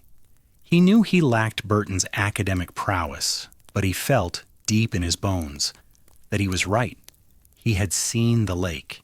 He had felt the truth of it. To yield now would be to admit not just a scientific error, but a profound personal failing, an utter collapse of his hard-won identity. Burton, meanwhile, was driven by a deeper, more complex wound. His entire career had been marked by controversy, by perceived slights, and professional ostracization. He had been misunderstood, censured, and passed over by the very establishment he now sought to impress. Speke's sudden celebrated triumph, built upon what Burton considered flimsy evidence and a betrayal of their joint endeavor, felt like the ultimate insult, the final proof that his genius would always be overlooked in favor of simpler, more palatable narratives. His need for vindication was absolute, a raging fire that consumed his every waking thought. He was fighting not just for the source of the Nile, but for his very intellectual soul, for the recognition he believed he had always been denied.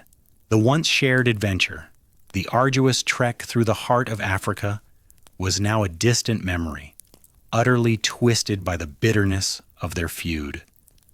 The camaraderie, however fragile, that had existed between them on the trail was not merely broken, it was shattered into 1,000 irreparable pieces, each shard sharp with resentment and accusation.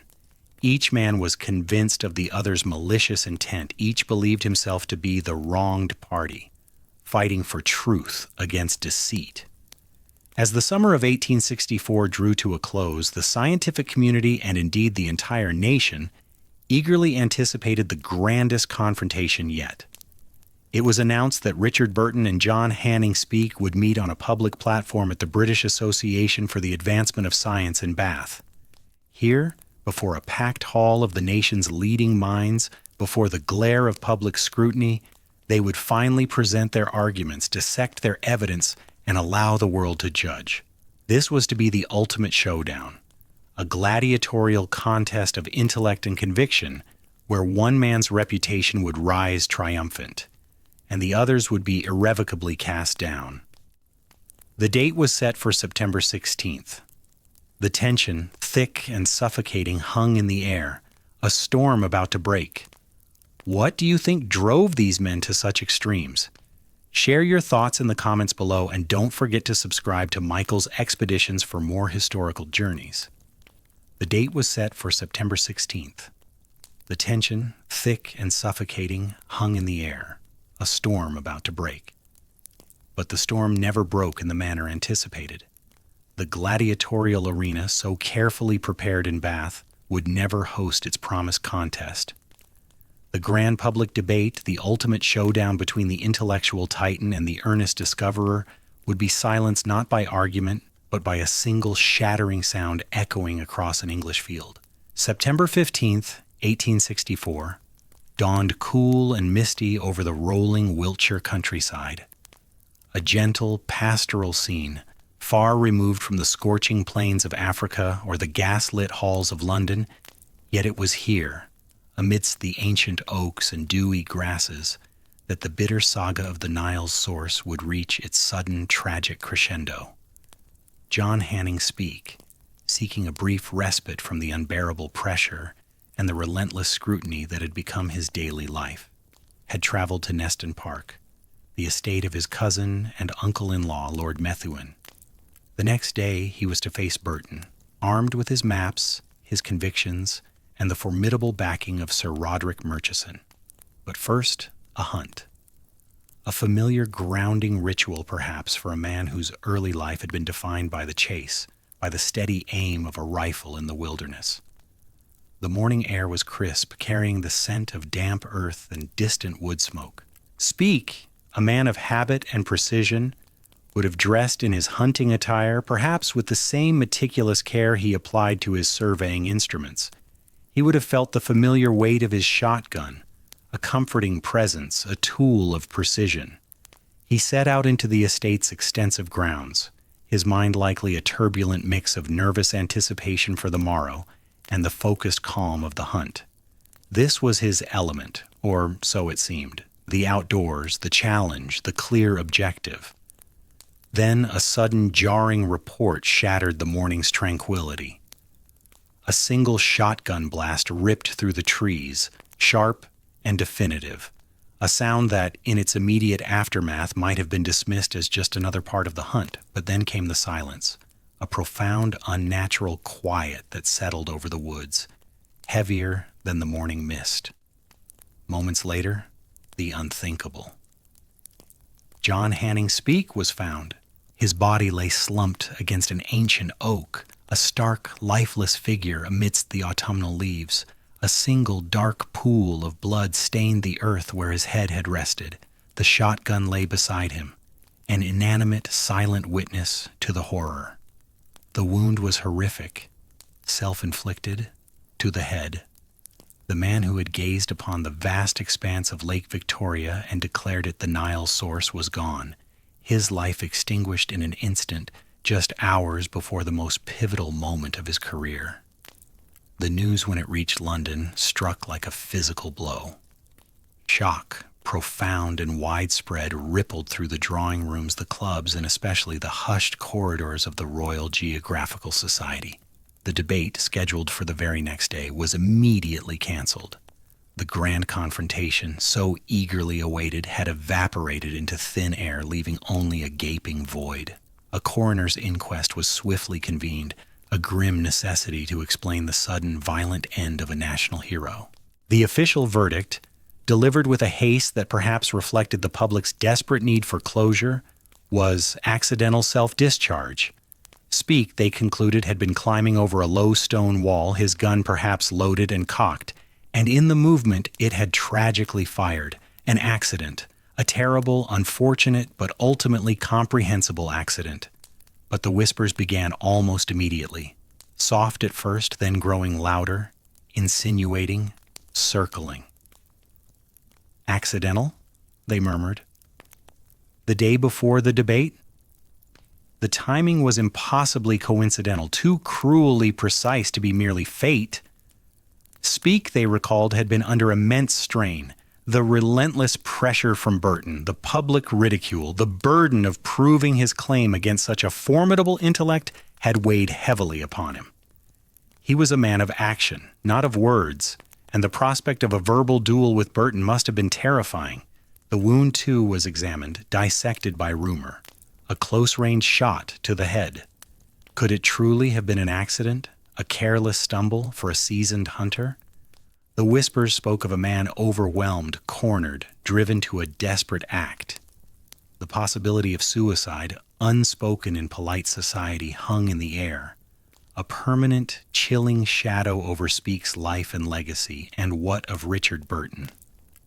The news would have reached him as he made his final preparations, perhaps honing a particularly devastating turn of phrase, reviewing his notes, steeling himself for the intellectual battle. The impact must have been staggering.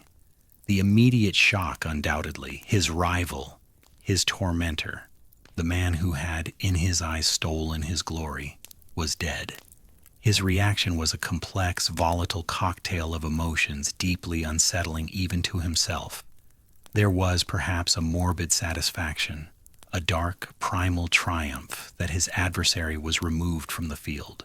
The man who had betrayed him, who had claimed the prize without due scientific rigor, was gone. The path was cleared in a brutal, unexpected way. Yet, this satisfaction would have been quickly soured, almost immediately curdled by a profound sense of hollowness. The victory, if it could be called that, was no victory at all. There would be no public vindication, no opportunity to dismantle Speke's claims piece by painstaking piece before the world.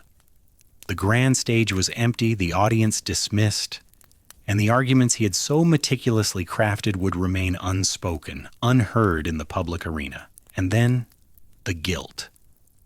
However irrational, however much he might have inwardly raged against it, the timing of Speke's death inevitably cast a pall over Burton. Had his relentless attacks, his scathing critiques, his intellectual brutality pushed Speke to the brink? Had his pursuit of justice, or what he perceived as such, inadvertently led to this tragedy? The whispers that followed Speke's death, the unspoken questions of suicide, would forever entangle Burton in the narrative, tainting his triumph, however hollow, with the dark stain of association. He had wanted to win, yes, but not like this. Not with a bullet in the head. The world was left reeling. The Nile's secret, once a purely geographical enigma, was now inextricably entwined with a personal tragedy, a human cost far greater than any expedition's ledger of lost porters or dwindling supplies. Speke's claim to Lake Victoria, though widely accepted, would forever lack the ultimate validation of a public victory over his most formidable critic. The question of the Nile's true definitive source, which Burton believed still lay hidden, was left hanging unresolved in the public consciousness, overshadowed by the sudden, violent silence. For Burton, the years that followed would be marked by this unfulfilled promise. He had been denied his moment of ultimate vindication, the chance to conclusively prove Speke wrong. His reputation, already controversial, was now forever shadowed by the tragic end of his former companion. The world moved on, but the specter of the canceled debate, the ghost of Speke slumped against that oak, would follow him. The man who had sought to peel back the layers of the unknown found himself trapped in a narrative he could not control, forever linked to a death that closed a chapter of his life with chilling finality. The Burton-Speke arc, born of ambition and shattered by betrayal, reached its tragic climax not with a roar of triumph or a clash of intellects, but with a solitary, echoing gunshot, leaving behind a legacy as tangled and complex as the river they both sought to conquer. The tragic sudden silence that fell upon an English hunting estate had closed one chapter of the Nile's story, but the river itself, indifferent and eternal, continued its flow, its ultimate secret still held fast in the heart of Africa. The public drama of Burton and Speke had ended, leaving behind a legacy of bitter recrimination and unanswered questions, but the great geographic enigma, the very pulse of the continent, remained. It was a question too profound, too alluring to be left alone. And as the world reeled from the loss of one explorer, another, far more revered, was already deep within Africa's embrace, chasing the same elusive dream, driven by a very different yet equally unyielding conviction. David Livingstone. His name alone evoked a different kind of heroism, a more saintly, less controversial figure than the fiery Burton or the impetuous Speke. Born in 1813, a full 8 years before Burton, Livingstone had emerged from the crucible of Scottish industrial life. His early years were spent in a cotton factory in Blantyre, a child laborer toiling for 14 hours a day, 6 days a week, surrounded by the clamor of machinery and the suffocating dust of the looms. Yet, in the evenings, fueled by a fierce, almost miraculous self-discipline, he would pore over books, his mind devouring knowledge, often propping his Latin grammar on the spinning jenny itself, snatching moments of learning amidst the relentless grind. This was a man who understood hardship, who knew the value of every snatched moment, every hard-won piece of knowledge. His calling, however, was not solely intellectual. It was spiritual. A deep, unwavering Calvinist faith took root within him, intertwining with a burgeoning scientific curiosity. He pursued studies in medicine and theology, transforming himself from a factory hand into a missionary physician, a man uniquely equipped to bring both spiritual and physical succor to the distant, unknown lands he felt called to serve. For Livingstone, Africa was not merely a blank space on a map to be filled, a prize to be claimed for empire, but a continent teeming with souls, suffering under the twin yokes of ignorance and, more terrifyingly, the brutal scourge of the slave trade. In 1841, a young David Livingstone, barely 30 years old, stepped onto African soil for the first time. His initial expeditions took him deep into southern Africa, far from the coastal trading posts and known routes. With a small retinue, he pushed relentlessly inland, driven by a desire to establish new mission stations to spread Christianity and to open up God's highway, navigable rivers that would allow both missionaries and legitimate commerce to penetrate the interior, thereby, he believed, displacing the horrific traffic in human beings. His journeys were epic in scale, transforming him from an obscure missionary into a global celebrity. He was the first European to cross the entire width of southern Africa, from Luanda on the Atlantic coast to Quelimane on the Indian Ocean. He navigated rivers previously unmapped, encountered countless tribal groups, and in 1855 stood in awe before the thunderous curtain of water he named Victoria Falls, after his queen. His meticulous observations, his patient diplomacy, and his sheer indefatigable endurance earned him the adoration of the British public. He became, for many, the embodiment of Christian heroism, a saintly figure sacrificing himself for the greater good. But Livingstone was no mere saint. He was a complex man driven by an almost messianic zeal, stubborn to the point of obstinacy and increasingly fiercely independent. His own experiences in Africa had indelibly etched upon his soul the horror of the slave trade. He witnessed its depredations firsthand: burned villages, orphaned children, endless lines of shackled men and women being marched to the coast, their suffering a constant, agonizing counterpoint to the continent's breathtaking beauty. For Livingstone, the fight against slavery was not just a moral imperative.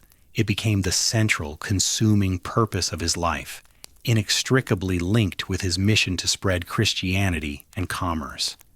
It was this very anti-slavery crusade that led him, almost inevitably, to the Nile.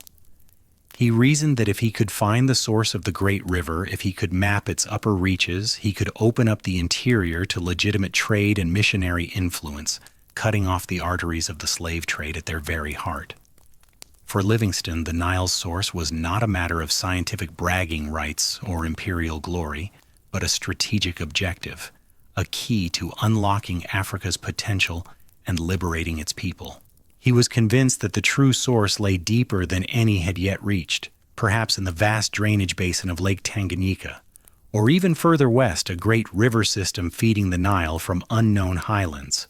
By the mid-1860s, as the echoes of the Burton Speke feud still reverberated through London's learned societies, Livingstone was already deep into his final, most ambitious, and ultimately most tragic quest. In 1866, he embarked from Zanzibar for what he hoped would be the definitive answer. His caravan, smaller and less well-equipped than Burton's grand expedition, pushed into the formidable heart of the continent, following old slave routes, traversing swamps, and battling dense jungles. But this journey was different. The years, the relentless fevers, the countless privations had taken their toll. Livingstone, now in his early 50s, was no longer the robust explorer of his earlier expeditions. His health, once iron, began to falter catastrophically.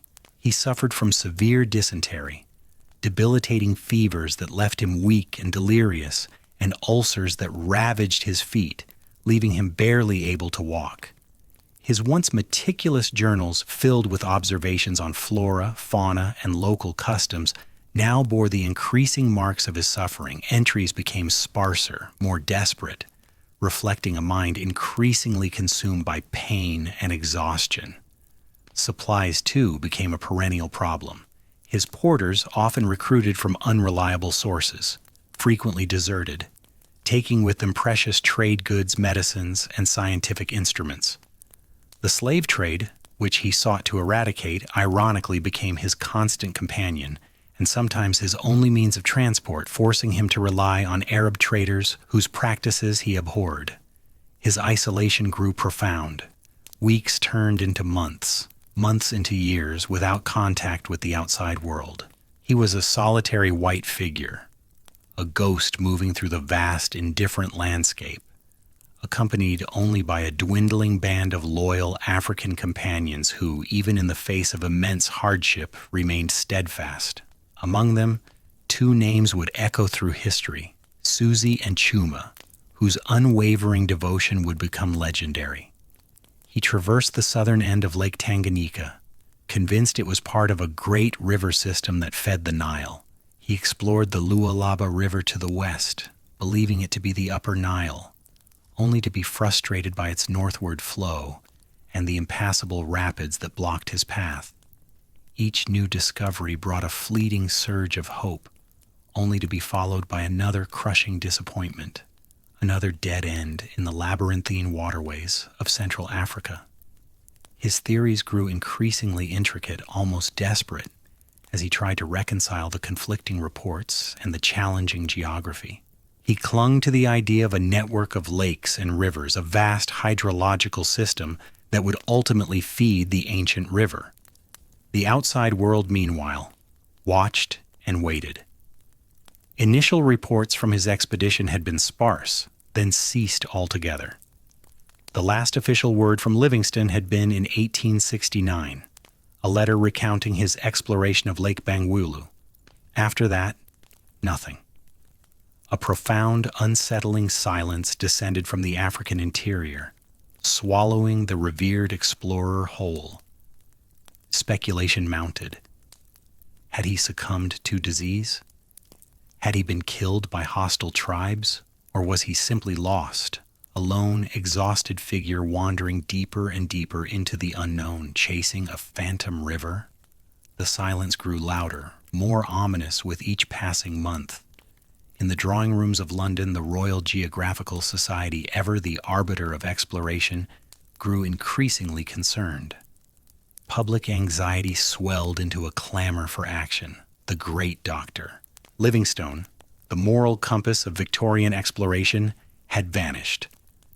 The question of the Nile's source, once a matter of scientific debate and personal rivalry, now had a new, more urgent dimension: the fate of a lost legend. The stage was set, not for an intellectual duel, but for a rescue mission, a search for a man whose disappearance into the vastness of Africa would soon ignite a new, audacious quest.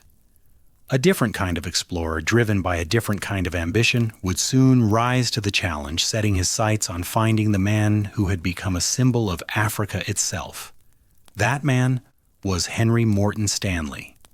The world had lost its moral compass. Stanley, the pragmatic journalist, saw only an assignment, a path to the renown that had so long eluded him.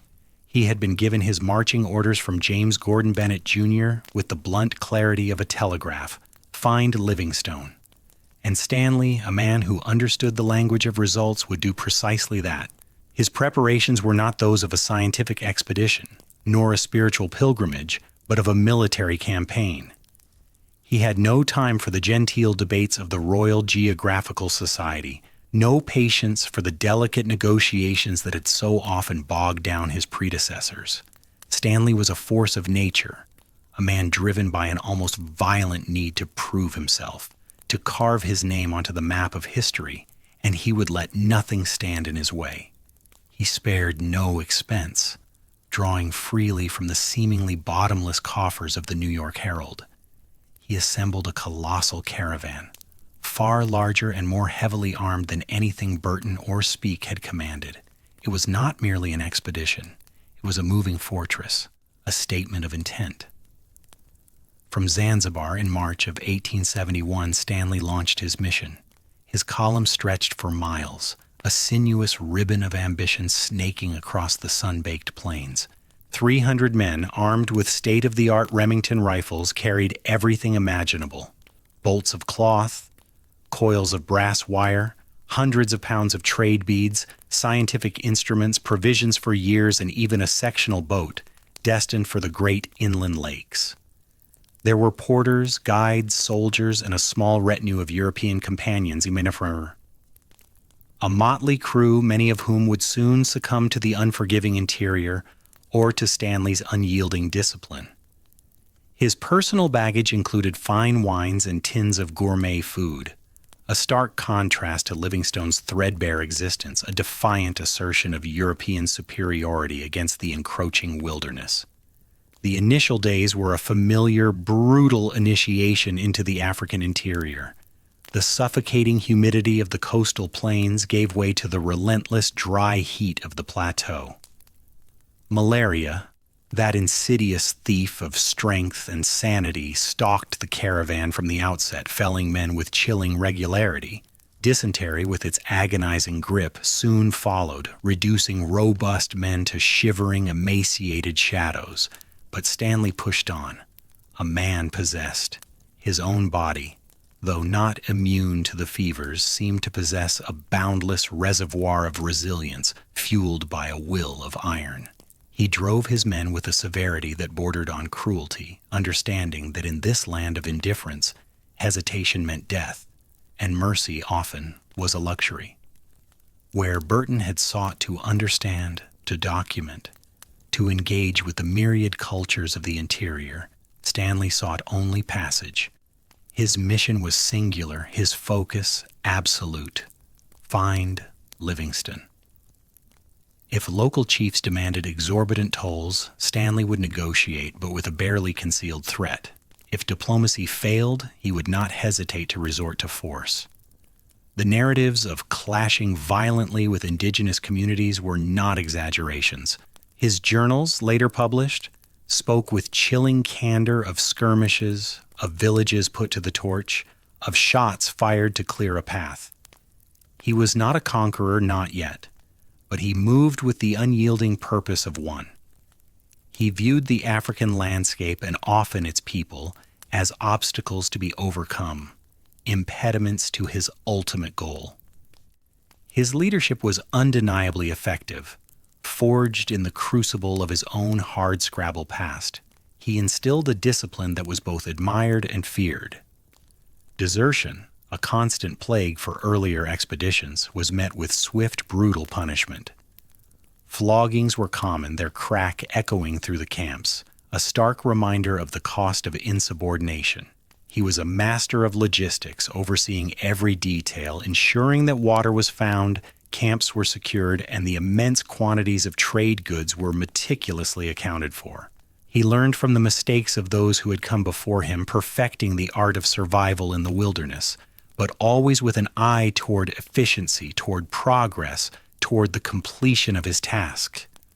The journey was a relentless, grinding test of human endurance. Through dense, thorny scrubland that tore at clothes and flesh, across vast, scorching plains where the horizon shimmered with deceptive mirages, and through treacherous swamps where men sank chest-deep in fetid water, Stanley led his column. The sun beat down with an oppressive, unceasing fury, baking the red earth into a concrete-like crust. The nights brought little respite, filled with the buzzing of malarial mosquitoes, the distant roar of lions, and the restless murmurs of men consumed by fever or fear. Weeks bled into months, each one adding to the immense distance separating them from the familiar world, each one deepening the doubts that gnawed at even the most determined hearts. Is he even alive? The question hung unspoken in the humid air of the camps, in the weary glances exchanged between men, in the growing silence of the interior. The last confirmed word from Livingston had been years ago. The sheer scale of the continent was designed to swallow men whole, and many had indeed vanished without a trace. Stanley himself began to feel the weight of this uncertainty, the immense pressure of his commission. He was not merely searching for a man. He was searching for a ghost, a legend. To fail would be to return in disgrace, to reaffirm the ignominy of his past. He pushed his body to its limits, often going days without proper food or rest, his face growing gaunt beneath his bristling mustache, his eyes burning with an almost manic intensity. He suffered his own bouts of fever, lying delirious in his tent, but always somehow rallying, rising with the dawn to bark orders, to urge his weary men forward. His resolve was a granite monument in a shifting, uncertain world. He was driven by a singular purpose, an unyielding will that would not permit defeat. As they pressed further west, deeper into the heart of what Europeans still called the Dark Continent, the landscape grew wilder, the tribes more wary, the challenges more formidable. They skirted the southern end of Lake Tanganyika, a vast inland sea that Livingston himself had explored, a silent testament to the lost explorer's relentless pursuit. Stanley knew he was following in the footsteps of a giant, but he was determined to outpace fate, to wrestle Livingston from the grasp of oblivion. The sheer audacity of the undertaking, the vast distances covered, the constant daily battle against disease, hunger, and hostility would have broken lesser men. But Stanley, for all his ruthlessness, possessed an almost superhuman capacity for endurance and an unwavering belief in his own destiny. He was a man defined by forward motion, by the relentless pursuit of a goal. And though the jungle seemed to close in around them, though the maps remained stubbornly incomplete, though the silence from Livingston continued to stretch, Stanley pressed on. He knew, with an instinct as primal as the land itself, that he was drawing closer. He was chasing not just a man, but the definitive moment that would forever alter his own trajectory, a moment that would etch his name into the annals of history, a moment of profound, almost biblical understatement that awaited him just beyond the shimmering horizon of Lake Tanganyika. The shimmering horizon of Lake Tanganyika, a vast inland sea, a tantalizing whisper on the wind, grew ever more distinct. Stanley, driven by that relentless, singular purpose, felt it in his bones, a primal hum beneath the red dust of Africa. He was close. The very air seemed to thicken with anticipation, a heavy cloak draped over the weary caravan.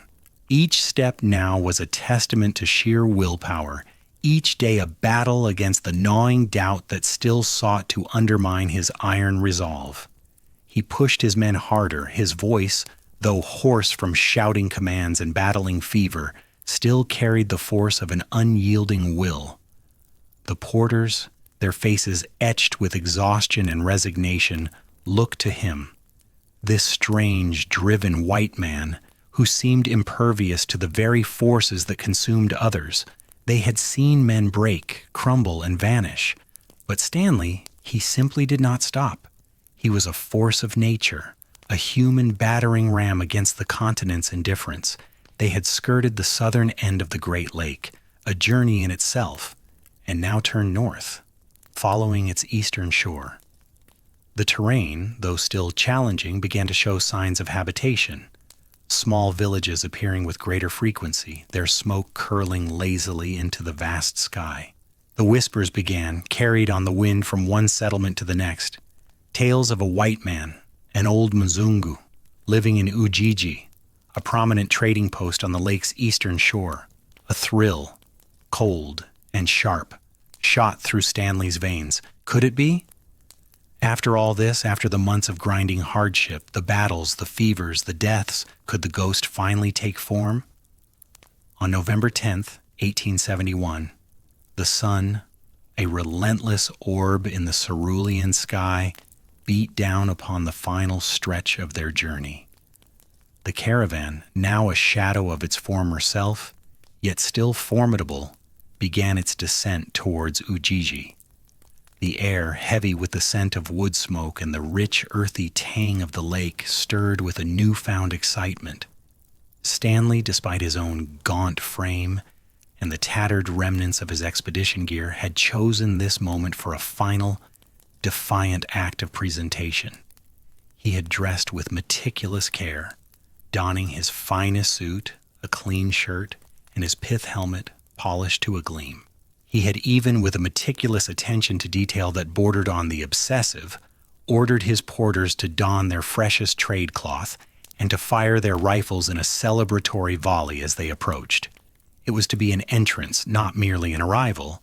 He was Henry Morton Stanley, and he would not slink into history unnoticed. The sounds of the approaching caravan, the shouts, the drumming, the erratic pop of muskets, sent a ripple of curiosity, then excitement, through the tranquil village of Ujiji. Figures emerged from mud-walled huts, their faces turning towards the commotion. Children pointed, women murmured, and men, initially wary, began to gather. And then, there it was, the long, winding column snaking its way down the final slope. A banner, the American flag, unfurling proudly at its head. Stanley, riding his horse, Muele, a rare luxury that had survived the impossible journey, rode at the front. His bristling mustache, though perhaps thinner from the privations, remained a defiant flourish above his lips. His intense eyes, often intimidating, now scanned the crowd with a mixture of triumphant anticipation and a carefully controlled eagerness. He saw the faces, the curious, the astonished, the knowing. And then his gaze settled. Beneath a mango tree, a small cluster of men stood. Among them, one figure, though clearly emaciated and frail, possessed an unmistakable aura. He was a white man, his skin bronzed by years of African sun, his face etched with lines of hardship and fervent belief. His beard, once a magnificent cascade, was now thin and straggly, his clothing patched and worn, a testament to years of unyielding dedication to a singular mission. His eyes, though weary, still gleamed with that unwavering conviction, that deep spiritual purpose that had driven him across a continent.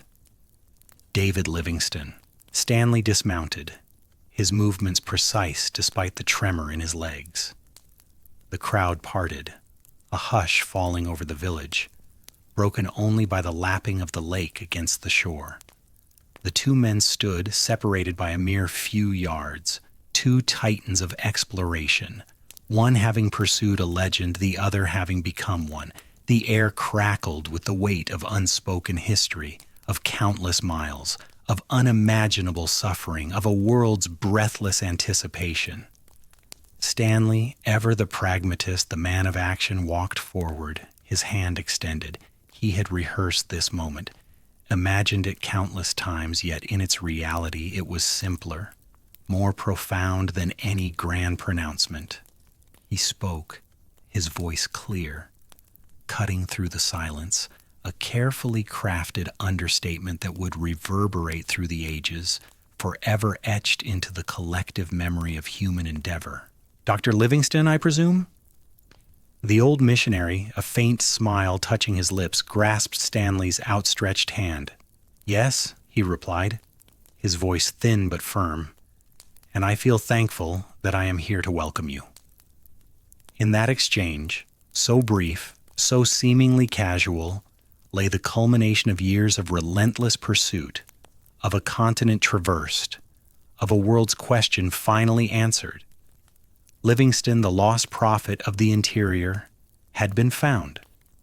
The initial days were a whirlwind of activity, of information exchanged, of the profound relief that settled upon Livingston's gaunt shoulders. He had been without news from the outside world for years, cut off from everything familiar. His supplies dwindled to almost nothing. Stanley, with his meticulously organized caravan, his tins of preserved food, his fine wines, and his stack of newspapers from distant London, was a godsend. He brought not just sustenance, but connection, a tangible link to the world Livingstone had left behind, a world that had not forgotten him. Livingston, however, was not easily swayed by the brash American journalist. He had seen many types of Europeans pass through Africa, and Stanley's aggressive confidence, his almost military bearing, was a stark contrast to his own quiet, deeply spiritual approach. There was an initial wariness, a subtle resistance to this forceful new presence. Livingstone had walked with kings and cannibals, suffered betrayal and deprivation, and his judgment of character was keen. He listened to Stanley's accounts of the journey, of the skirmishes and the unwavering drive, with a thoughtful, often pensive expression. Yet beneath the initial skepticism, a mutual respect began to form. Stanley, for all his ruthlessness, had achieved the impossible. He had found him. And Livingstone, for all his frailties, possessed an inner strength, a moral authority that even Stanley, the ultimate pragmatist, could not ignore.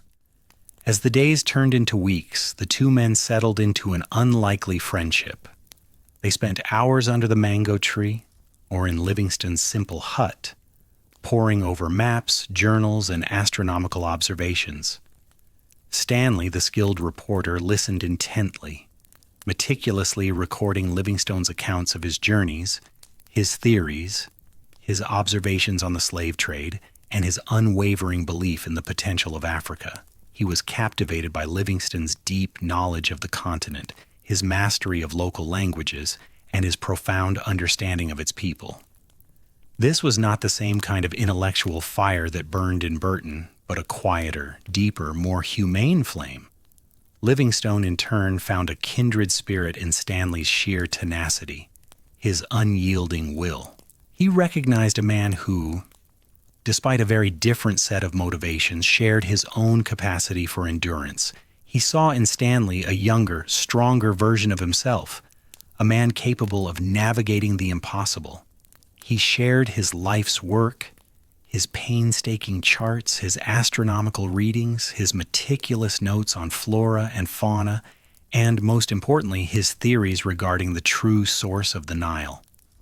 For Livingstone, the discovery of Lake Victoria by Speke and the subsequent tragic feud was old news, a distant echo from the world he had left behind. He acknowledged Victoria's existence, of course, but his own extensive explorations had led him to believe with an almost religious certainty that the true ultimate source lay further west beyond Lake Tanganyika, in a complex network of rivers and lakes that fed into the Great Lake and eventually, he believed, into the Nile. He spoke passionately of the Lualaba River, A mighty waterway he had explored, convinced it was the fountain of the Nile, a belief that would drive his final tragic quest. He had in his mind been circling the very heart of the mystery, slowly, patiently unraveling its ancient secrets. Stanley, ever the journalist, the recorder of facts, found himself drawn into Livingstone's profound conviction. He listened as Livingstone, his voice often weak, but his eyes burning with a renewed light, explained his intricate geographical puzzles, his deductions, his unwavering belief that the Lualaba was the Nile. He saw the maps, painstakingly drawn on scraps of paper showing a vast interconnected system that defied the simpler explanations of Speke. Livingstone's dedication to his mission, even in his emaciated and weakened state, was absolute. He had been found, yes, rescued from the brink of oblivion, but his purpose remained unfulfilled. He had not yet found the true source, the final, definitive answer to the enigma that had haunted him for decades. His body might be failing, ravaged by dysentery and the unrelenting fevers, but his spirit, his mind, remained sharp, focused, and utterly devoted to his sacred quest. Stanley spent 4 months with Livingstone at Ujiji, tending to his needs, restocking his provisions, and most importantly, providing him with companionship and intellectual stimulation. He tried to persuade the old missionary to return to civilization, to come home, to receive the accolades he so richly deserved, to heal his broken body. He painted vivid pictures of the hero's welcome that awaited him in England, of the comfortable life he could now enjoy. But Livingstone, though grateful for Stanley's tireless efforts, remained unyielding. His work was not done. The Nile, that unyielding river, still held its ultimate secret, and he, David Livingstone, was destined to be the one to finally wrest it from Africa's grasp. He would rest, he would recover his strength with the supplies Stanley had brought, and then he would continue. His spirit was unbroken, his faith unwavering.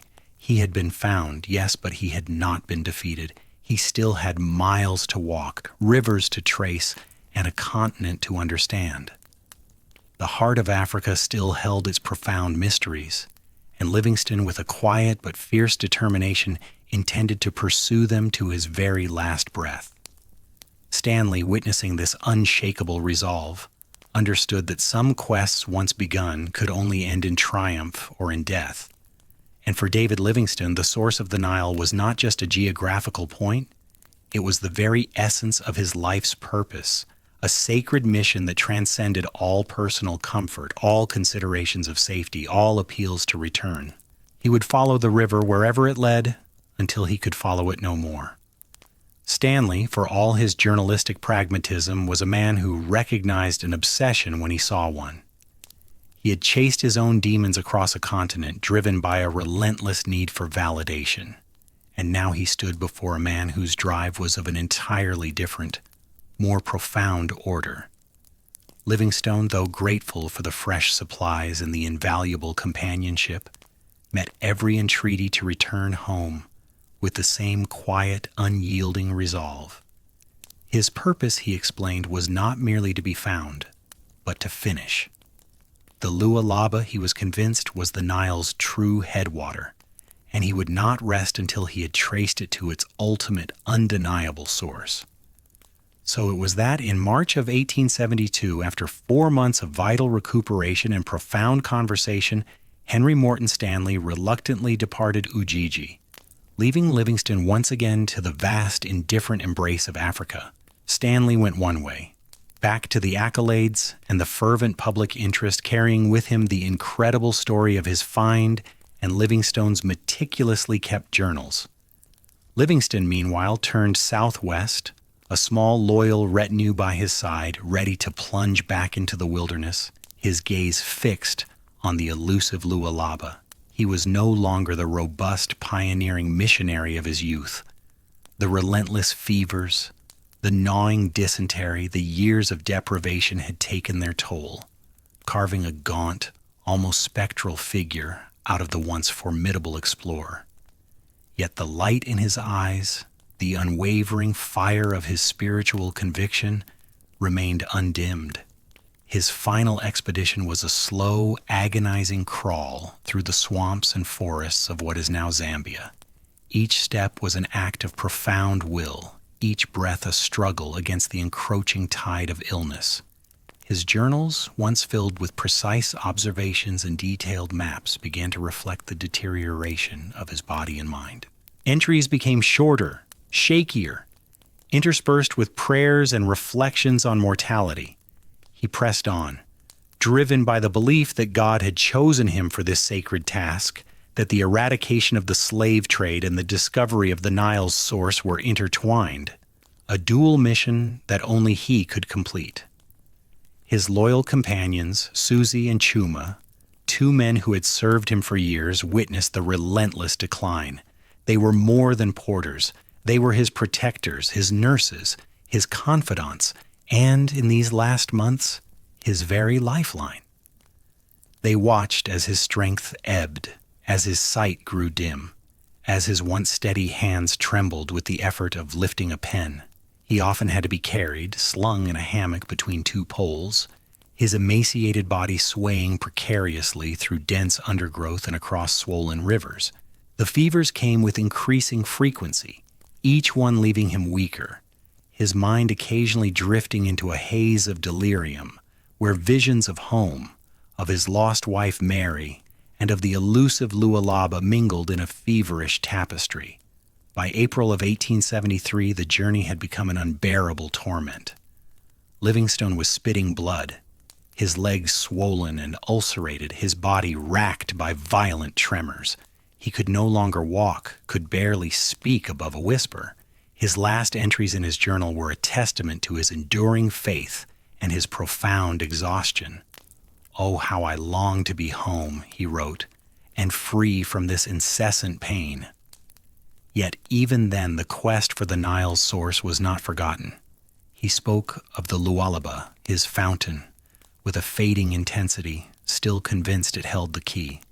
On the 29th of April, the small party reached the village of Chitambo in Ilala, a cluster of huts nestled in the vast swampy wilderness of Chief Chitambo's country. It was here, in this remote corner of Africa, far from the grand halls of the Royal Geographical Society and the bustling streets of London, that David Livingstone would make his final stand. Susie and Chuma hastily constructed a small, simple hut, laying a makeshift bed of branches and grass for their ailing master. They tended to him with a devotion that transcended duty, bringing him water, trying to coax him to eat, their faces etched with grief and apprehension. On the night of May 1st, a little after midnight, Susie heard his master call out. He rushed to the hut, only to find Livingstone kneeling by his bedside, his head bowed, his hands clasped together in prayer.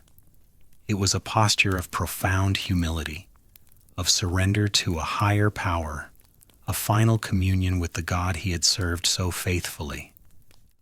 Susie, seeing the stillness, the utter lack of movement, gently touched him.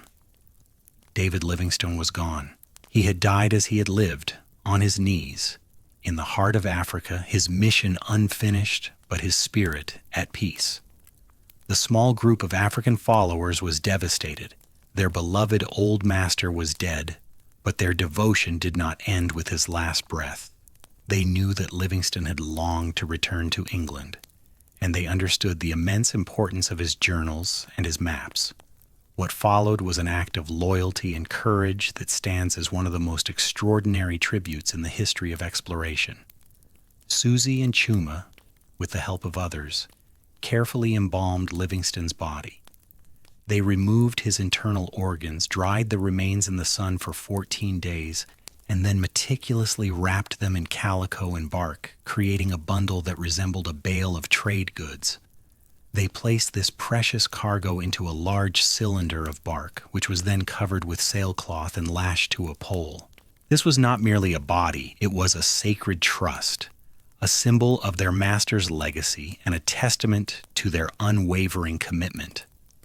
Before they began their epic journey, they performed one more deeply symbolic act.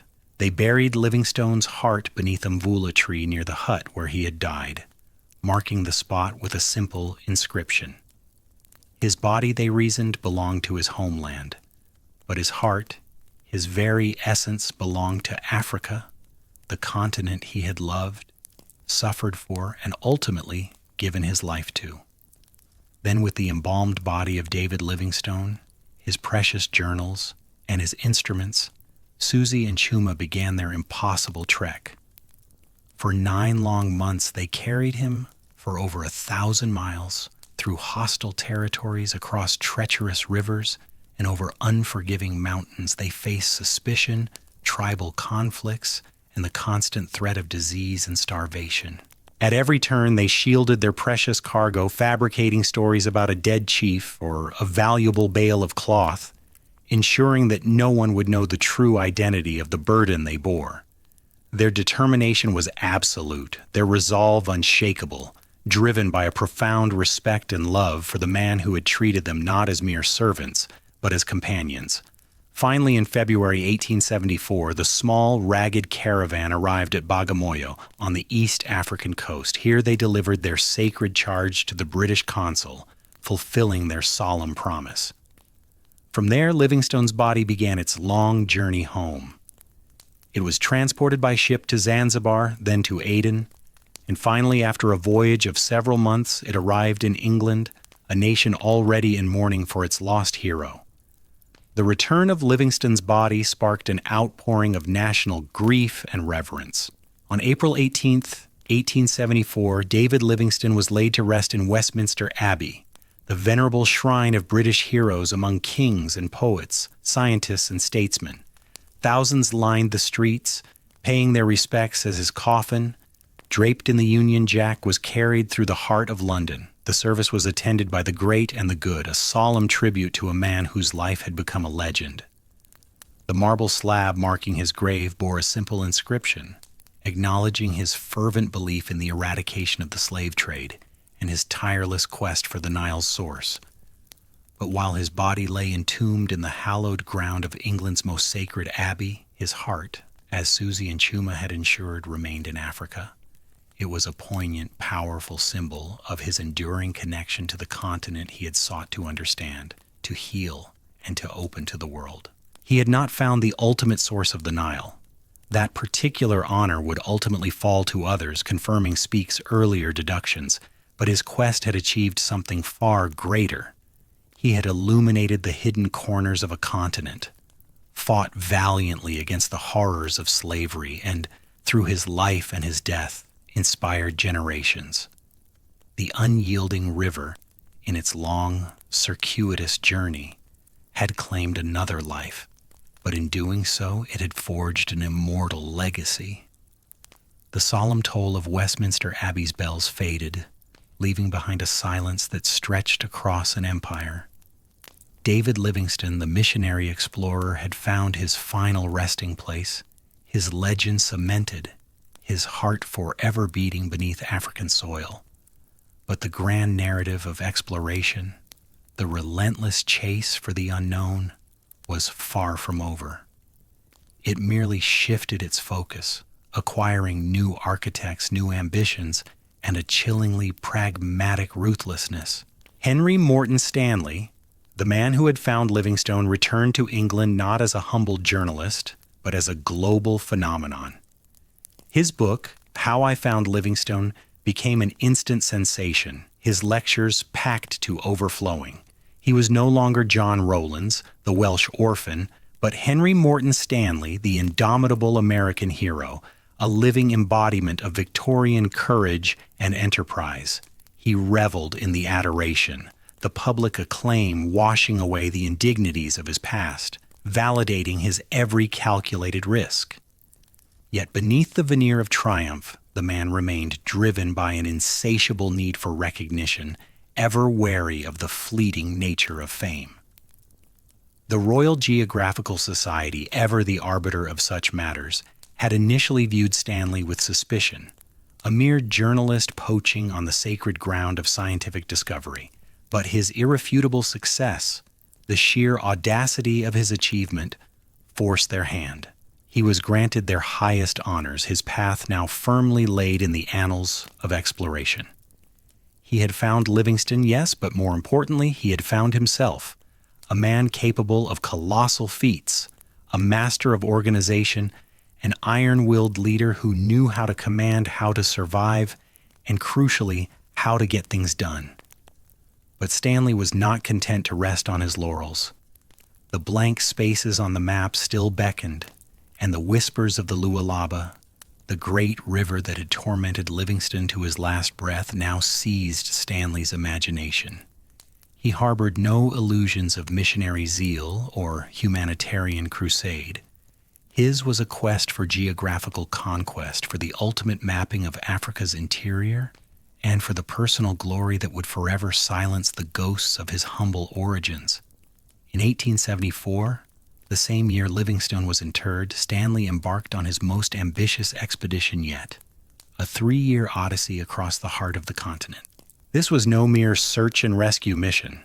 This was an imperial venture on an unprecedented scale, funded by the Daily Telegraph and the New York Herald, a fusion of journalism and geopolitics. He commanded a vast caravan of over 300 men, armed with modern rifles, a portable steamer, and an unshakable belief in his own destiny.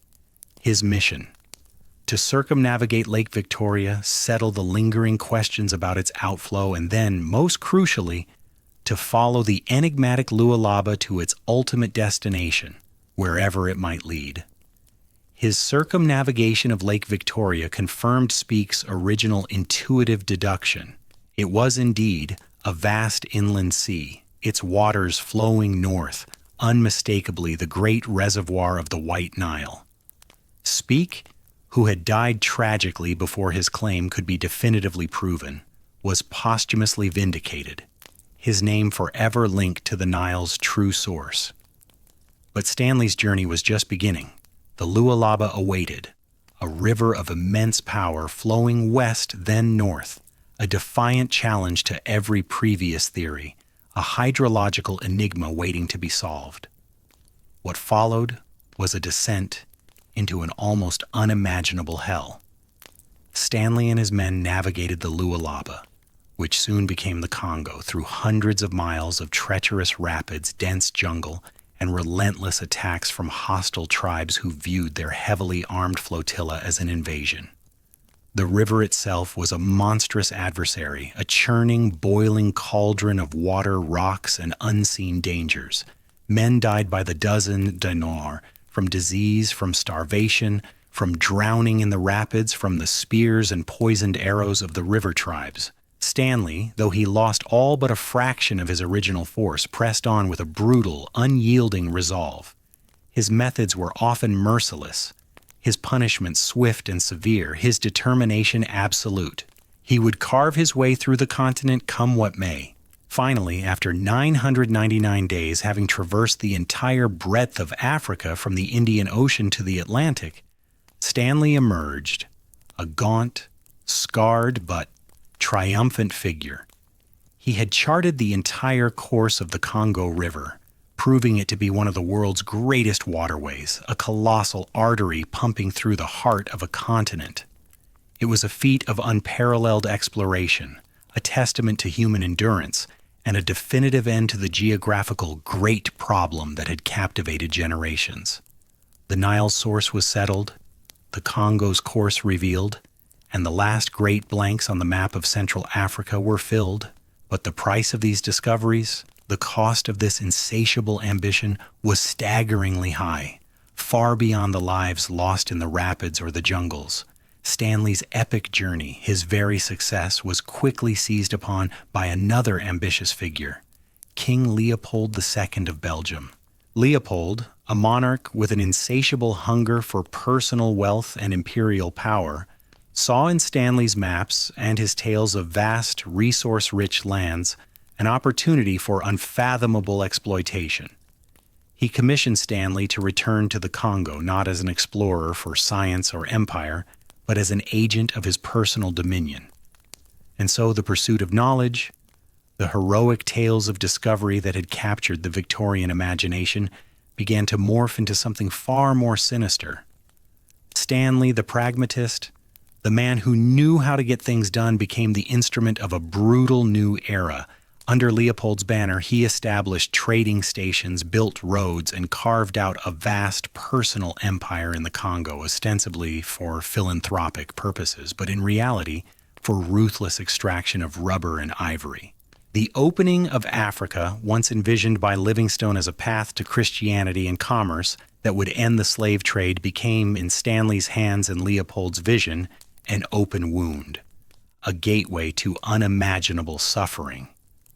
The Congo Free State, as Leopold's personal fiefdom became known, was a horror, a testament to the darkest impulses of colonial ambition.